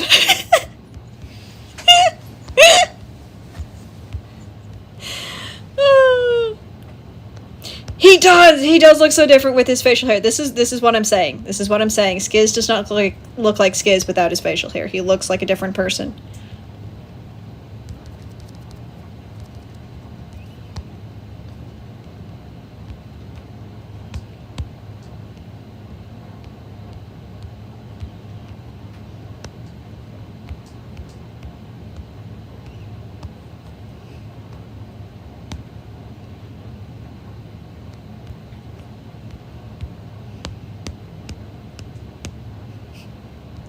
It's so cursed. His naked face is so cursed.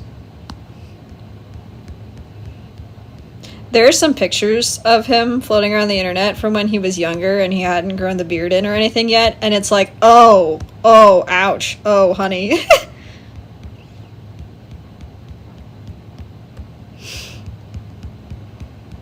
Like, I love you, man, but no.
I think it's also because, like, his face is shaped like a gourd, and the facial hair kind of disguises it a little bit. Like, not entirely, honestly, but it at least gives some shape to his face apart from gourd.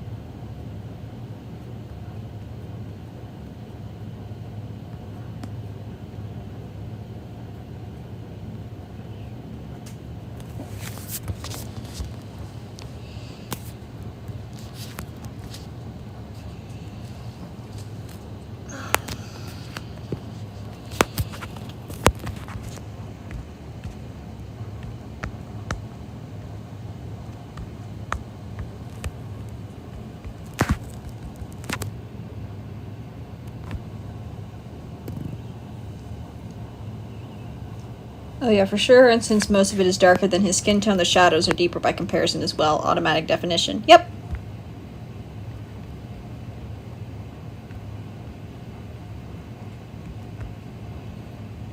Some dudes just look better with a beard.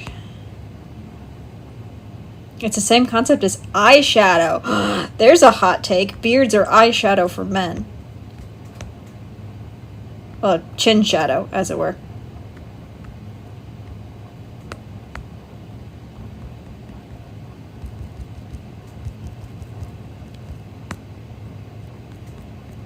You know, that actually makes some sense. It does.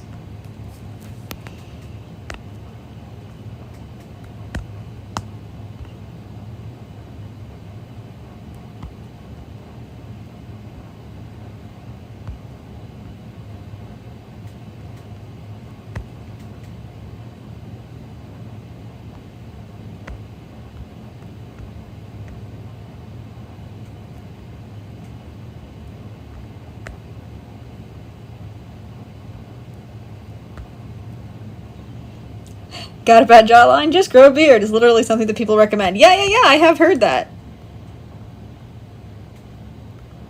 Because then you can shape the beard. And then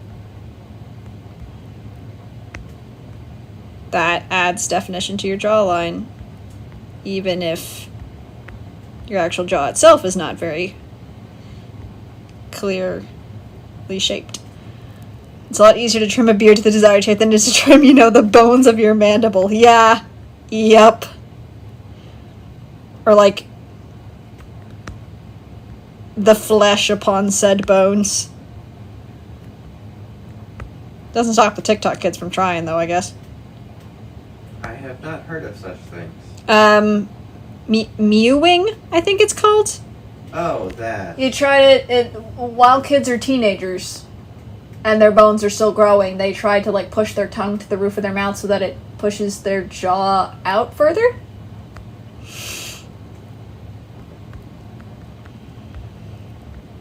I don't think that's how science works. I think it might help a little bit, but it's not going to do a lot.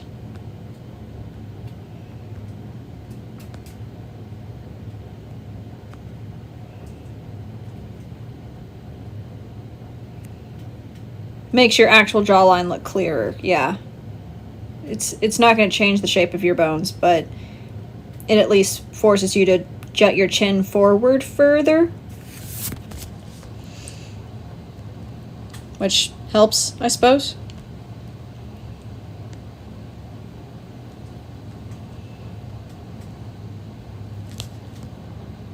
Won't change your actual bone structure, yeah. Yeah.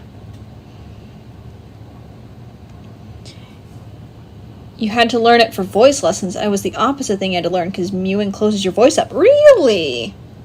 I did not know that.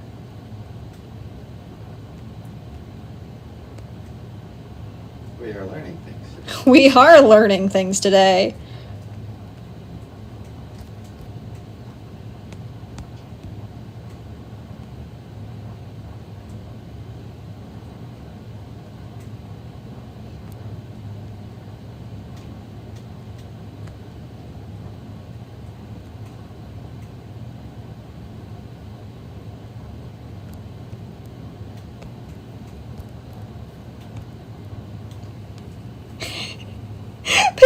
funny to have this guy teach me how to unmew.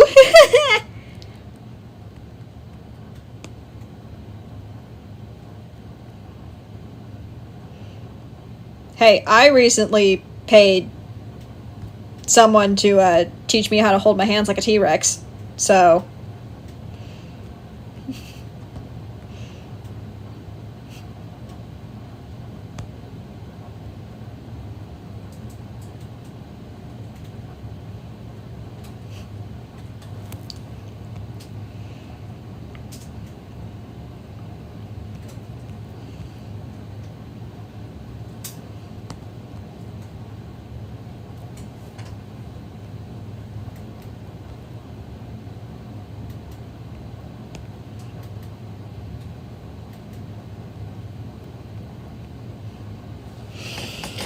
But there are also jaw trainers that target the muscle in the corner of your jaw so your jaw looks more square, which some people on social media are incorrectly grouping together with mewing.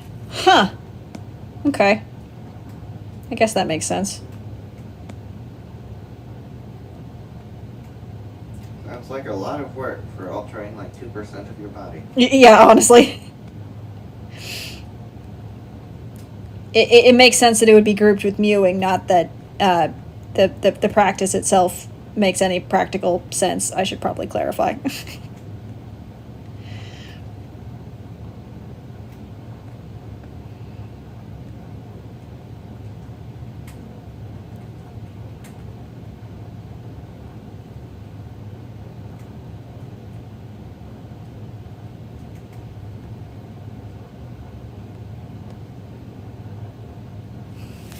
In tandem, they give you that bike seat face effect, but one is muscle growth, with the other one is just muscle control. Ah.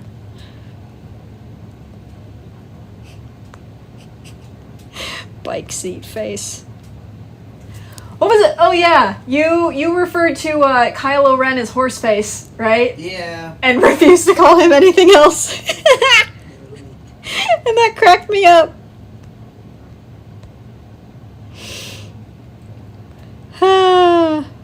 Tarva, we still need to do that thing where we just sit down and roast celebrities' faces. Or rather, you roast celebrities' faces and I sit there and cackle. Can I join in? Yes. Because I have opinions.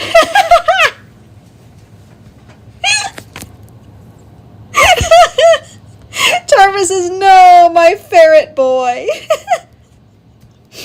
Who? Kylo Ren. Didn't we jointly come up with Horseface? Because I could have sworn that was how that went. Was it horse or ferret? I don't remember. Definitely Horseface. I know that Benedict Cumberbatch is often referred, like, compared to an otter, but...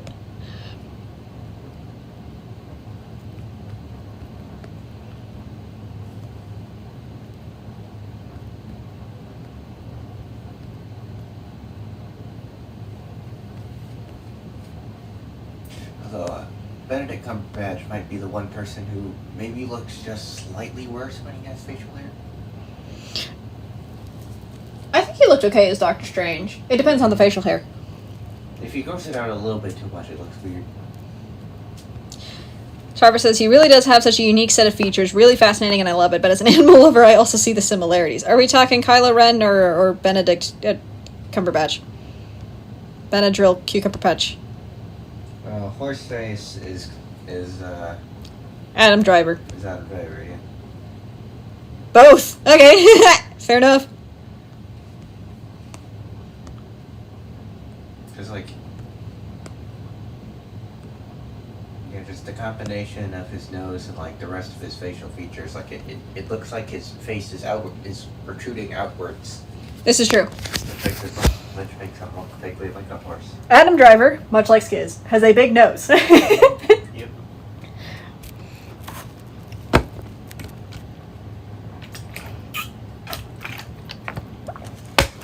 Yeah. Also, is it just me or does Rachel Zegler's head look squashed?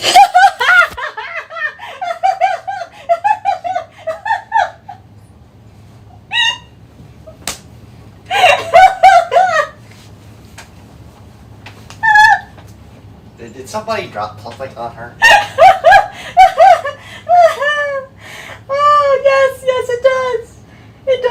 squashed. It's because her eyes are so far apart. Yeah. I don't know why that's the thing in Hollywood now. I don't know why the eyes far apart is a thing in Hollywood. It makes everyone's faces look squashed.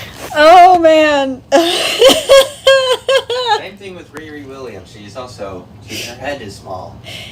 Yeah. And, what's her face who played the Little Mermaid in the live action adaptation? Haley Bailey?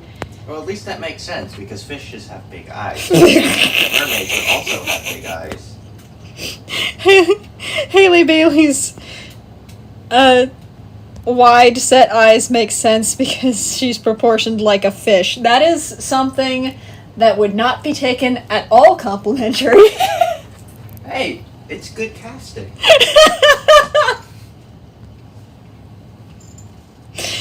Oh, man. Oh, I love you. Are you? Yeah. Oh, boy.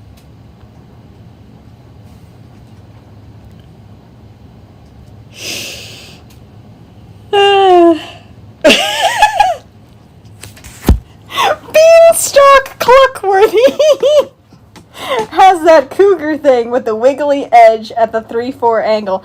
Adam Driver has that slanted face and curved profile like a smaller musk carnivore. I can see it.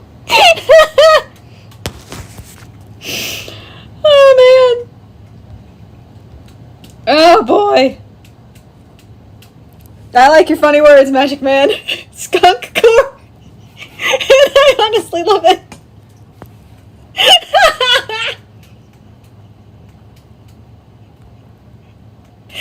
Oh, this is why we need to do this. This is why, because I just sit there and I just die. Like, you just say things and I die.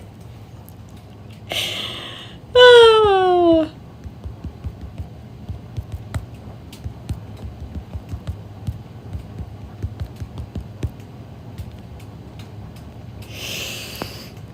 Oh, man.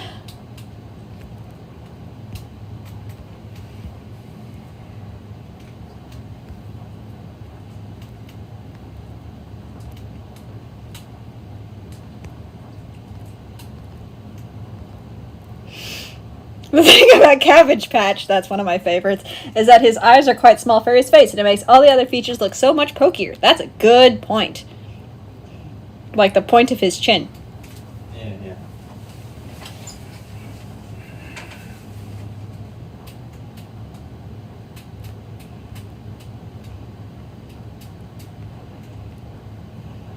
But yeah, another thing that I think was a trend And his going cheekbones, around yes. was like people trying to remove the lines from their face, but it makes them look really unexpressive. Oh, like using Botox and stuff? Yeah. Yeah, that was a thing. That combined with the faraway eyes makes it look like, oh, hello, I am talking to a robot. You're not wrong.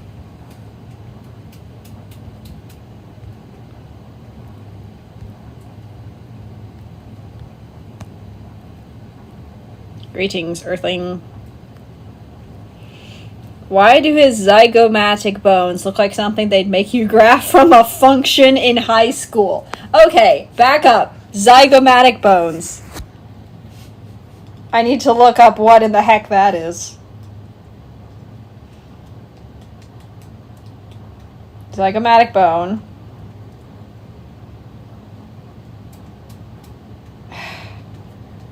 It always makes me want to get the Google app. I don't want to get the Google app.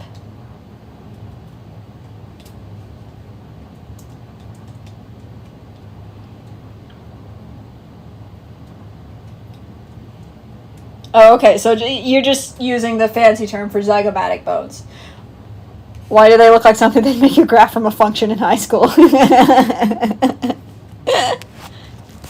Make Benedict Cumberbatch's face using only math functions. You probably could. Didn't you say you did that with a doorknob?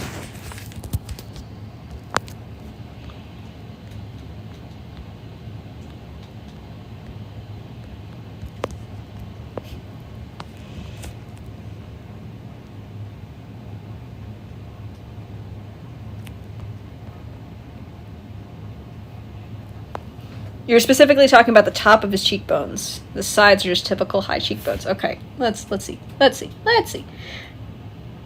Benedict Cumberbatch. There he is. Images.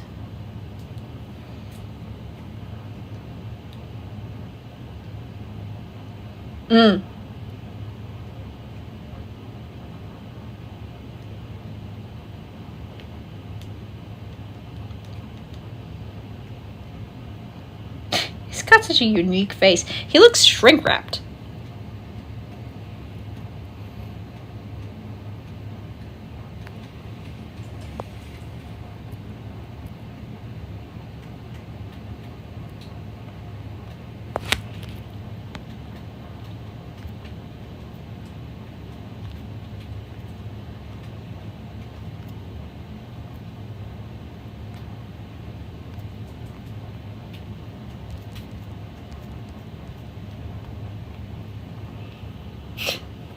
If aliens tried to recreate humans from just a skull. Yeah, exactly. That's what Benedict Cumberbatch looks like.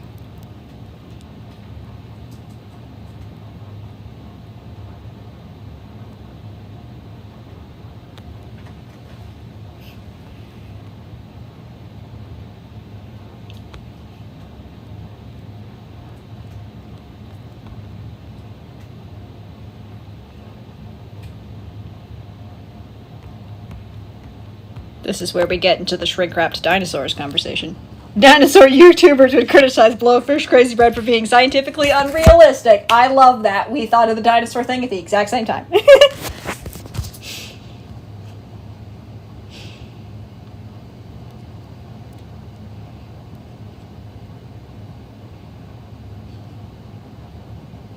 They say his voice is wrong too.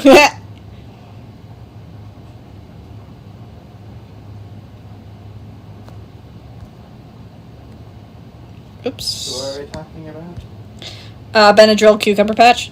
Okay. Something about his voice being wrong, I didn't quite. Oh yeah, that's it. That's the dinosaur thing.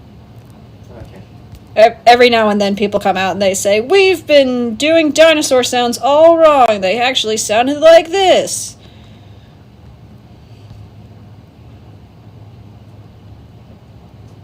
Cool. Tell me that when you found actual dinosaurs. There's no way that deep of a sound would come from something with such a small rib cage. Okay, but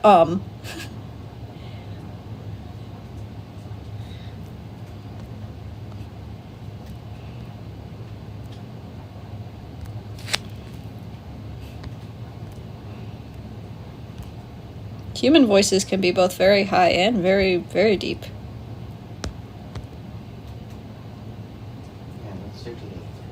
It's a confidence that bothers me. I'm all for here's something that we think they might have sounded like. Heck yeah, let's theorize. Yeah, that's the thing, isn't it?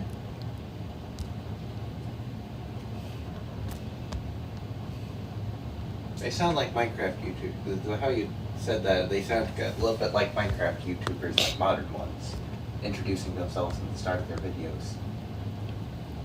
Like the 100% certainty kind of thing. Right, like no room for error, no room for I might be wrong kind of thing. I have seen a few videos saying, like, we solved the latest Life series, and it's just people talking about, like, theories about the Life series. Yeah. And I'm like, that's not solving it, bro. You're just discussing theories, which is fine, but don't say you solved it. Tarva continues, but being so adamant about it every time they backpedal within 10 years and clown on their old theory, and it makes it hard to tell what they actually have proof of and what is just a guess. Yeah. I would go so far as to say probably the vast majority, if not all of it, is a guess, because yeah, we don't have living dinosaurs to double check. At least not that we know of. We don't know.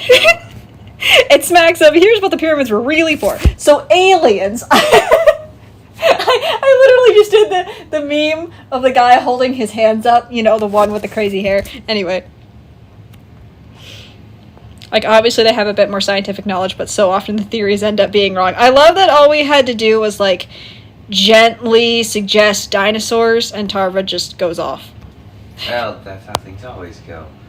You know, so, we don't know how much fat were in the dinosaurs' throats. This is true. How could we possibly know what they sound like if we don't have actual intact throats? Yeah, if we don't have, like, vocal cords or anything. Yeah.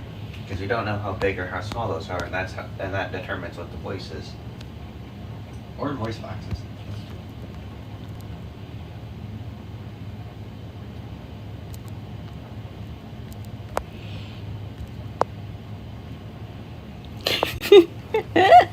I fear I have my weak points, says Starbuck. It's okay, we love it.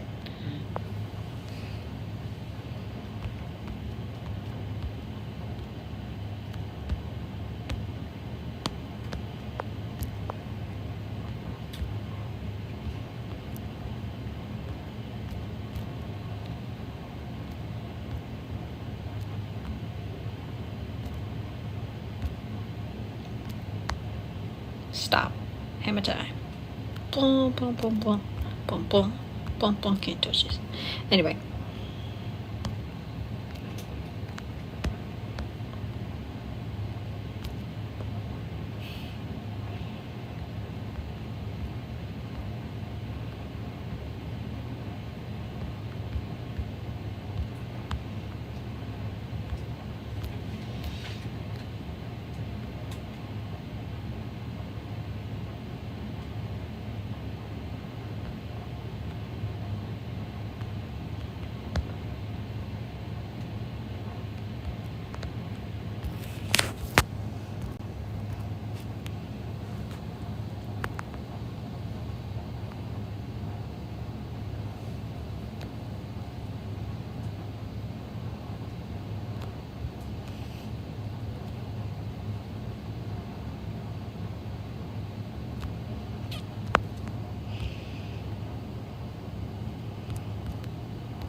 Trevor says, but yeah, no, I understand the idea behind the unshrink wrap dinosaur thing, and I appreciate the quest for accuracy, but I think many of these well-meaning artists have never seen a dairy cow's hips.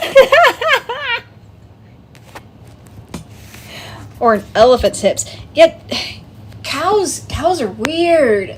Like, they have such skinny legs and such huge bodies, and you'd think that they wouldn't be able to support themselves on those skinny little legs, and yet here we are.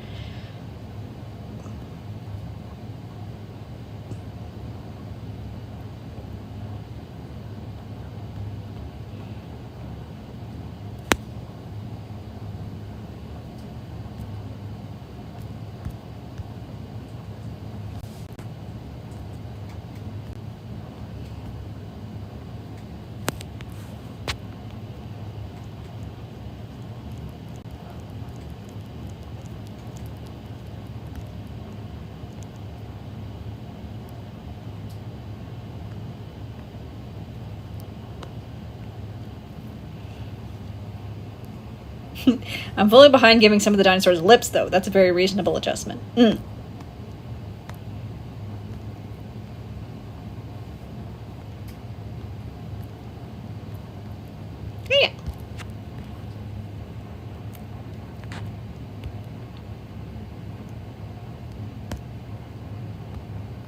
That makes sense to me.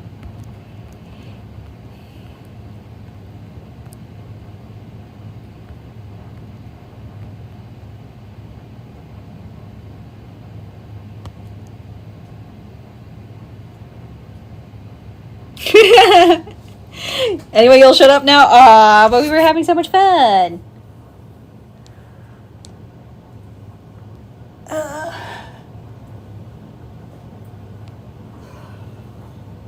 Okay. I do have work tomorrow. Do I want to stop here? How long have we been going? We've been going for almost 3 hours here.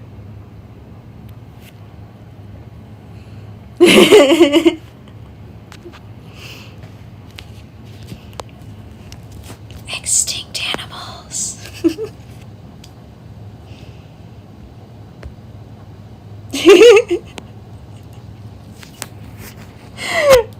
You, whispers, extinct animals. Me, in a different state, whipping my head around so fast to break the speed of sound.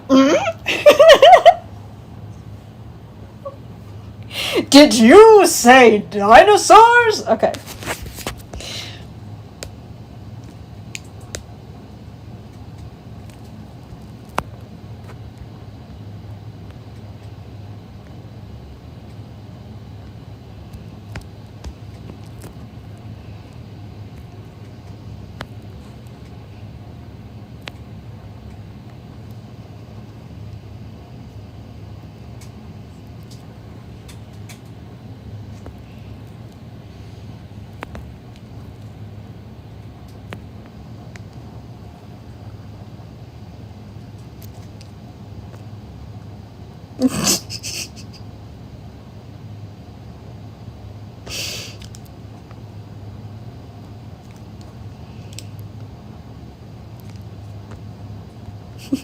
I was born in the wrong era, I say wistfully about North American megafauna.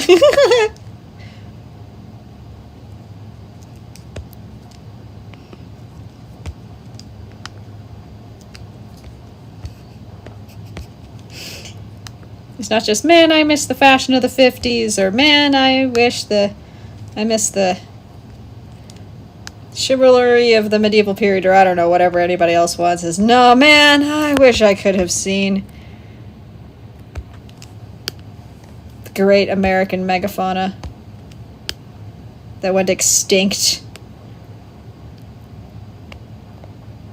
way too long ago.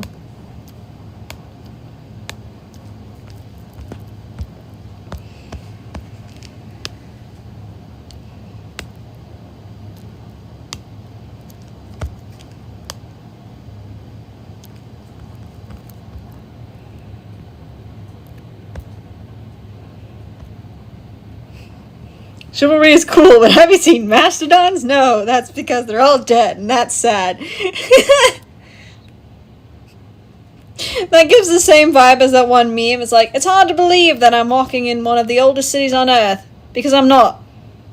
That's in Iraq, which is miles away.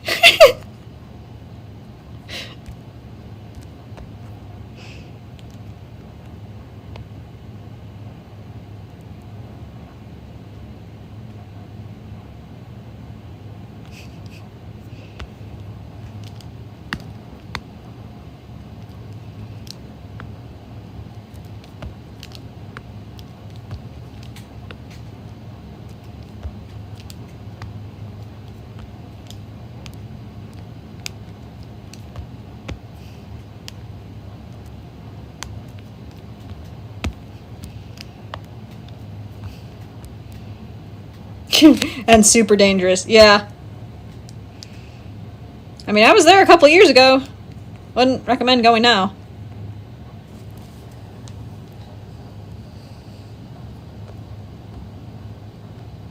Oh no, wait, I'm thinking of Jericho. Never mind. One of the oldest cities. One of the oldest cities on Earth. That's what I was in. Well, the thing about Jericho is that it's been rebuilt like 4 different times. So Only 4? I think it was 4.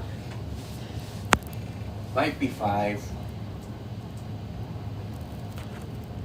I would imagine it's been rebuilt hundreds and hundreds of times over the centuries. I mean, it was like majorly leveled 4 times, and then Oh, okay. built the entirety of it 4 times. Yeah, okay, that's fair. That's fair.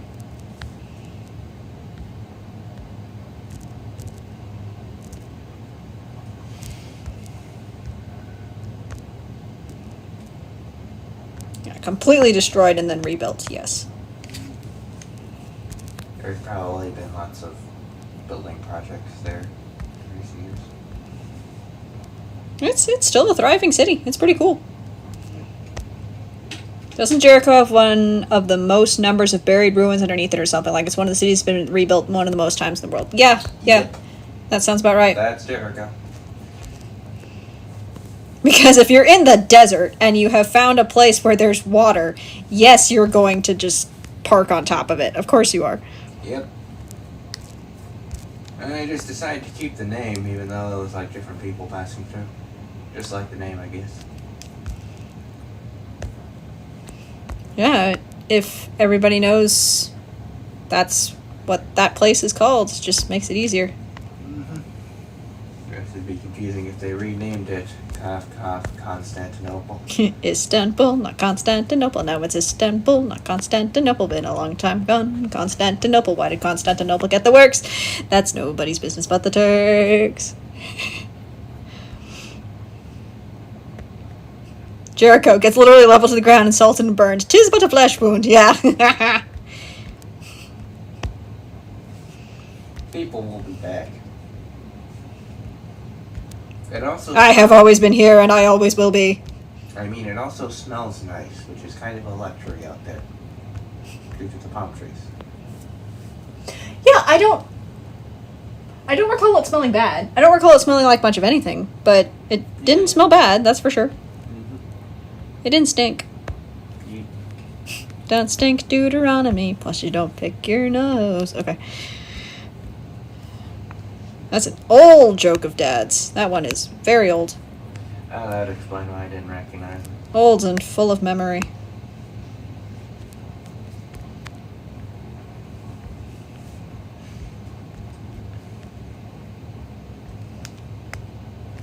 I think it's a play on a song called Personality. Yeah.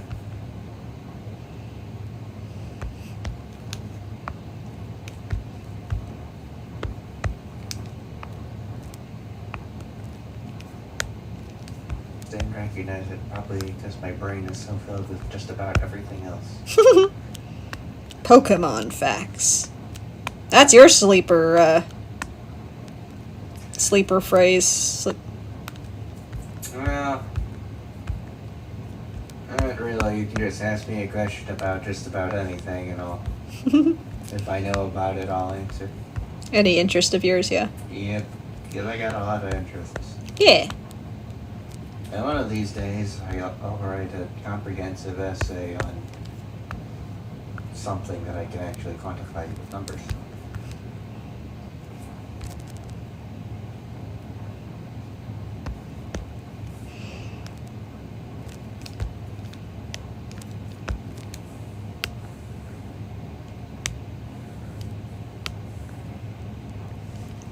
It's great how much of a difference just a couple of shadows make. Okay, see what you've done so far. Yeah. Zooming out.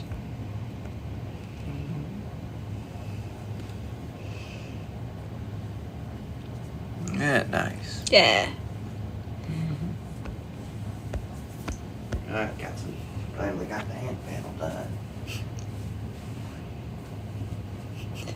Dragging itself out of the ground, still smoking from its last destruction, anime voice. You're going to have to try it harder than that, Jerusalem, son!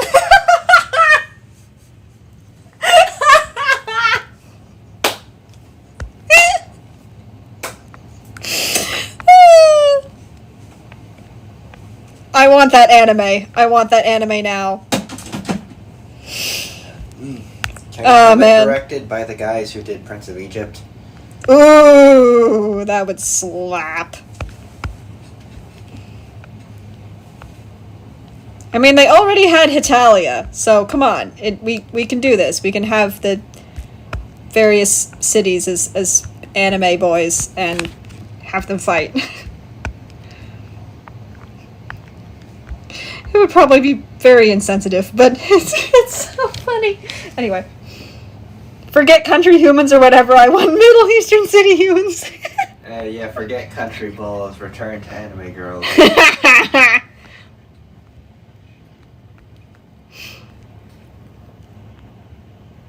Could we have, like, King Solomon representing Israel, Nebuchadnezzar representing Babylon, Jericho Ooh. is there? The rivalry is on the same level. Yeah.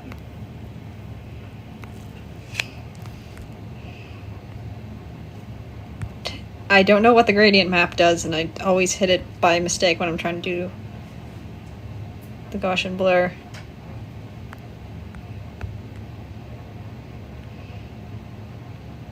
It's the unrealistic anime ones. Right. Yeah.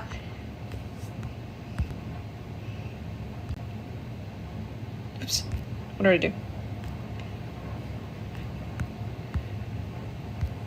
There's no way you can have a long-standing rivalry for that long. Oh yeah, I bet. Try all of recorded history. The Jews and literally everybody else.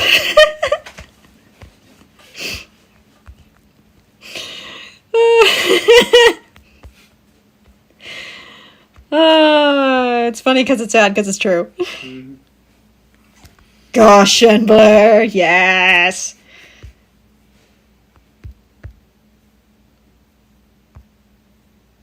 Okay, if I do this...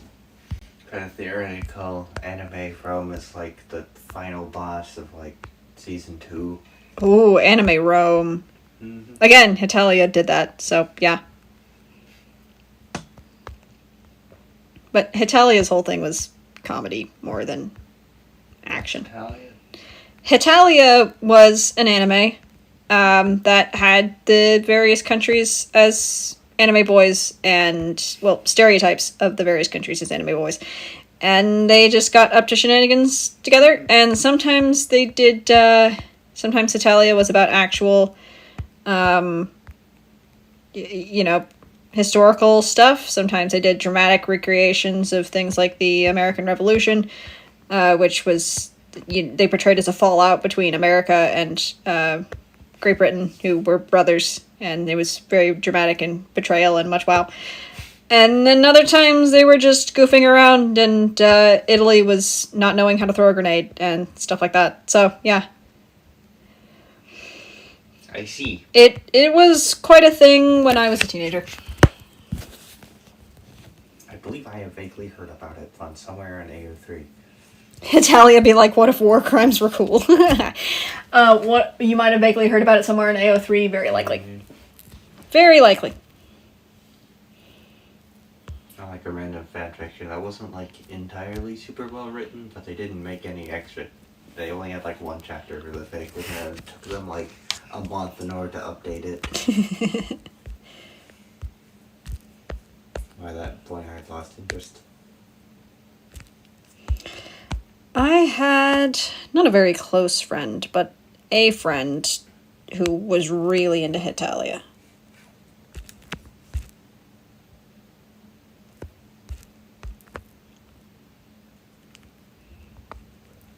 And I was just like, okay, whatever floats your boat, sis.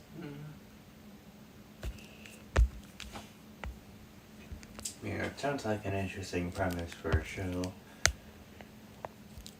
Not entirely sure any studio would allow you to do that nowadays. Yeah. Well, not any American one, anyway. Japan is, Japan has their own ideas of what is and isn't, offensive. Yeah, so long as you, don't give too much screen time to Korea, I think you're fine. Just erase them from the cast. Do I sense another rant coming on? From who? From Tarva. Did you hear what he said?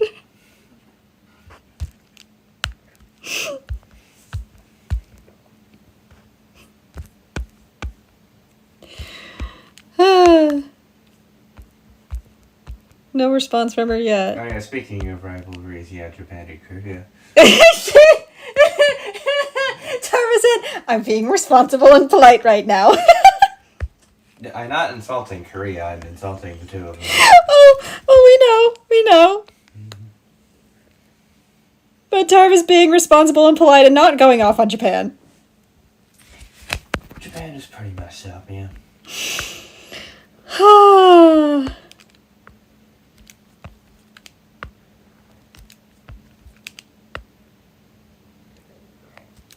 And there was like a really popular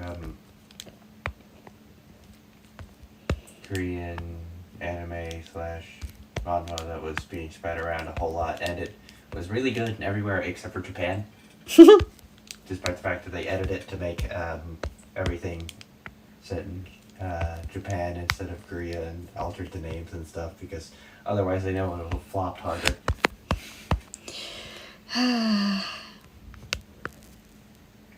Yep. Some things never change.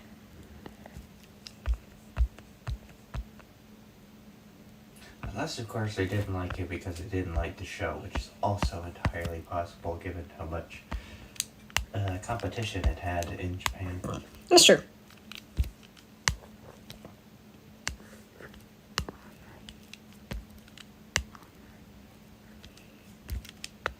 Could have also been the art style, since Japan and Korea have different art styles. I've noticed that Korea seems to like large chins. Like that one, I was about to say anime, but it's not an anime, is it? That one, Korean. Oh, it did have an anime adaptation, but yeah. One Korean show you were telling me about. Mm-hmm.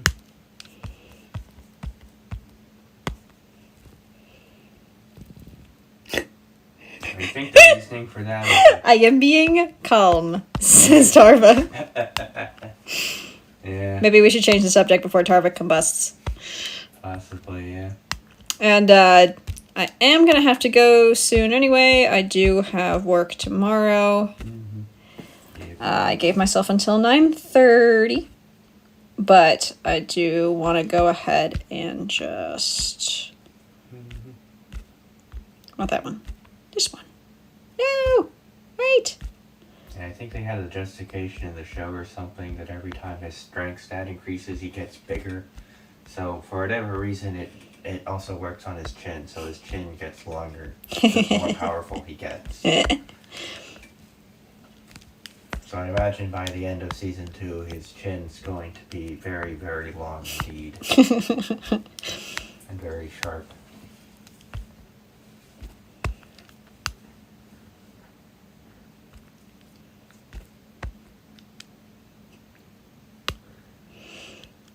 Tarver says, it's alright, lol, I'm just being silly. And then the good old Midwestern ope. I'm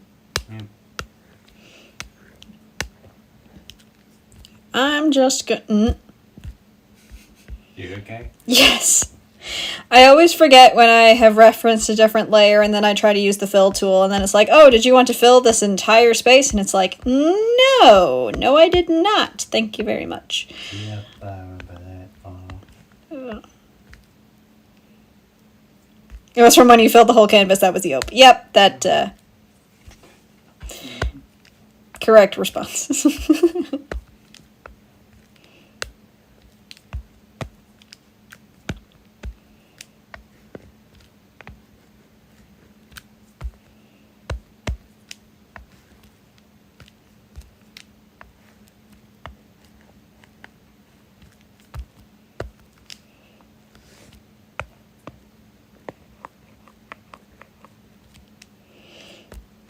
I do like when there's something I can tell you about Procreate, because half the time I don't even know what tools you're using. We can learn from each other.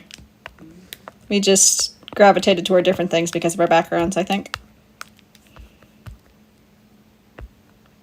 What the heck is a reference layer, lol? Oh, okay.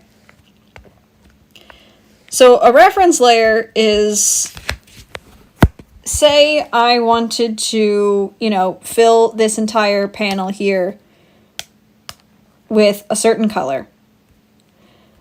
I could take this layer right here, which is all of the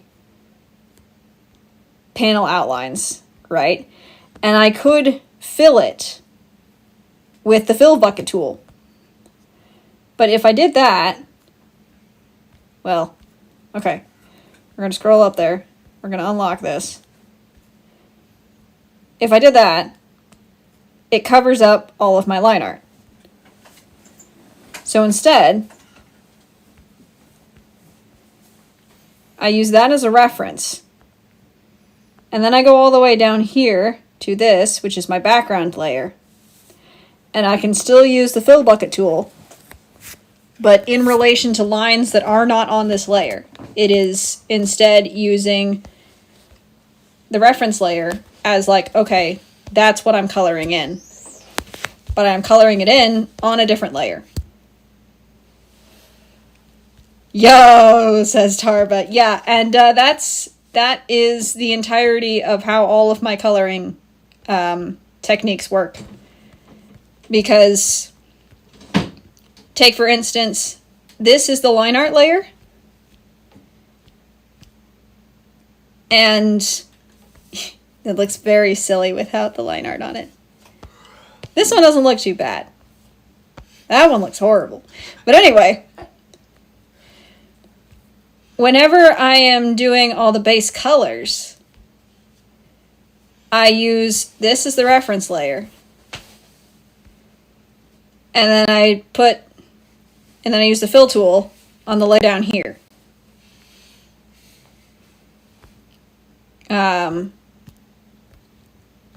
And so that's pretty much how my coloring works. His wobbly eyes, yeah. But yeah, that's like the basis of how my coloring works.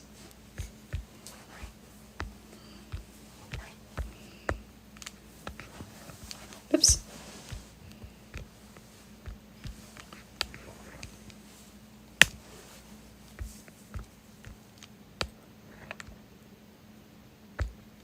Oh, well, thank you.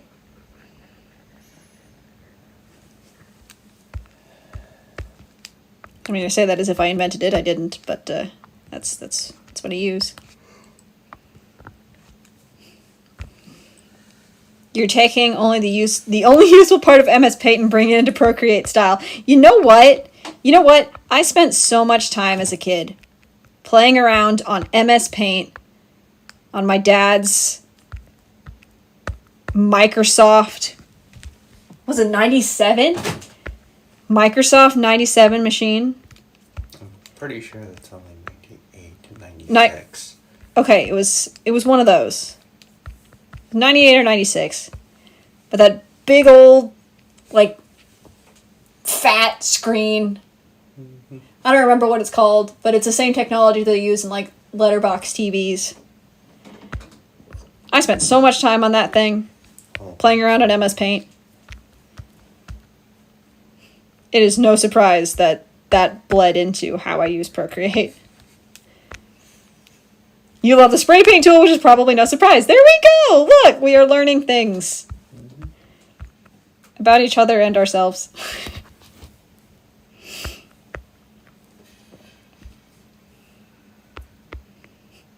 Okay, yeah. We're just gonna do this.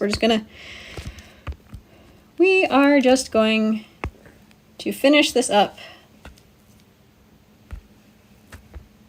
Motion blur.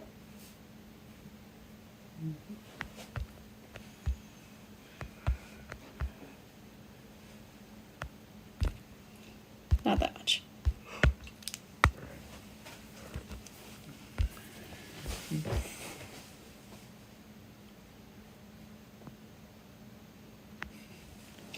Oh, heck yeah, we had Windows 98 computer too. Freaking love that thing. And the best screensavers as the computer I used how to hack program files on. Yeah, those old computers. You could do whatever you wanted. That's a story I would like to know. What did you do once you hacked the program files?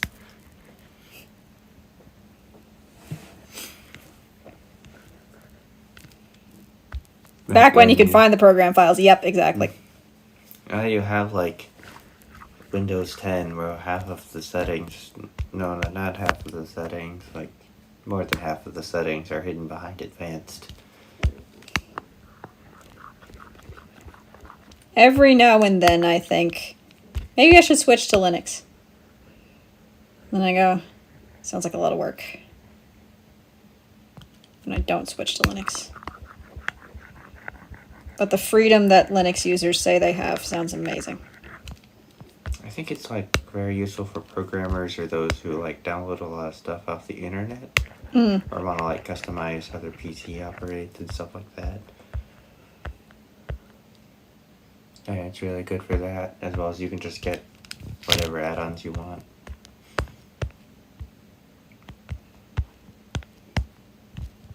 So I might be able to use it.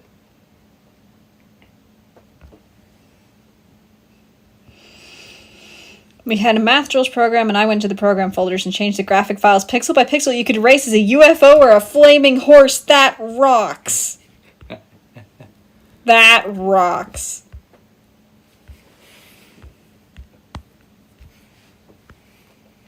That sounds rather fun.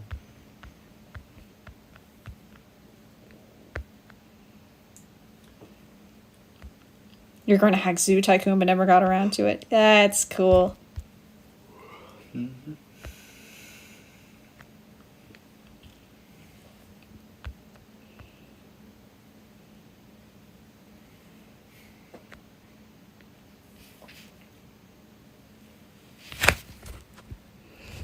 Okay.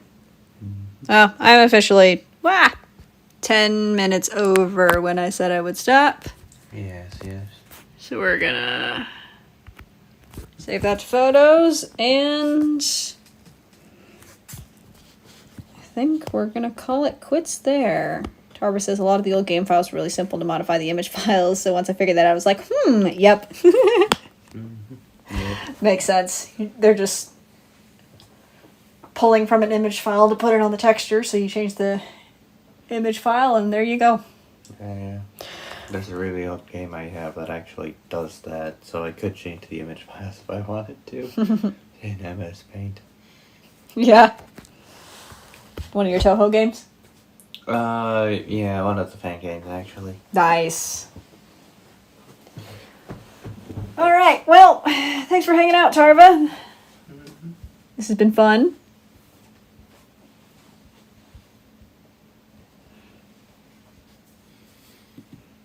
I don't know when I'm gonna do this again. I'll let you know. But, maybe at some point. Yeah! Hopefully help to rebuild your spoons after whatever that social lunch was. Mm-hmm. But yep, I guess I'll catch you around. Bye-bye. Bye! Your spoobs, yeah. I was trying to say spoons, and Okay. B is right next to N on the keyboard for some reason, so I said spoobs, and now Tarver's giving me a hard time about it. Okay. Alright. Not sure I want to know what a spoob. I don't want to know what a spoop is either. Bye.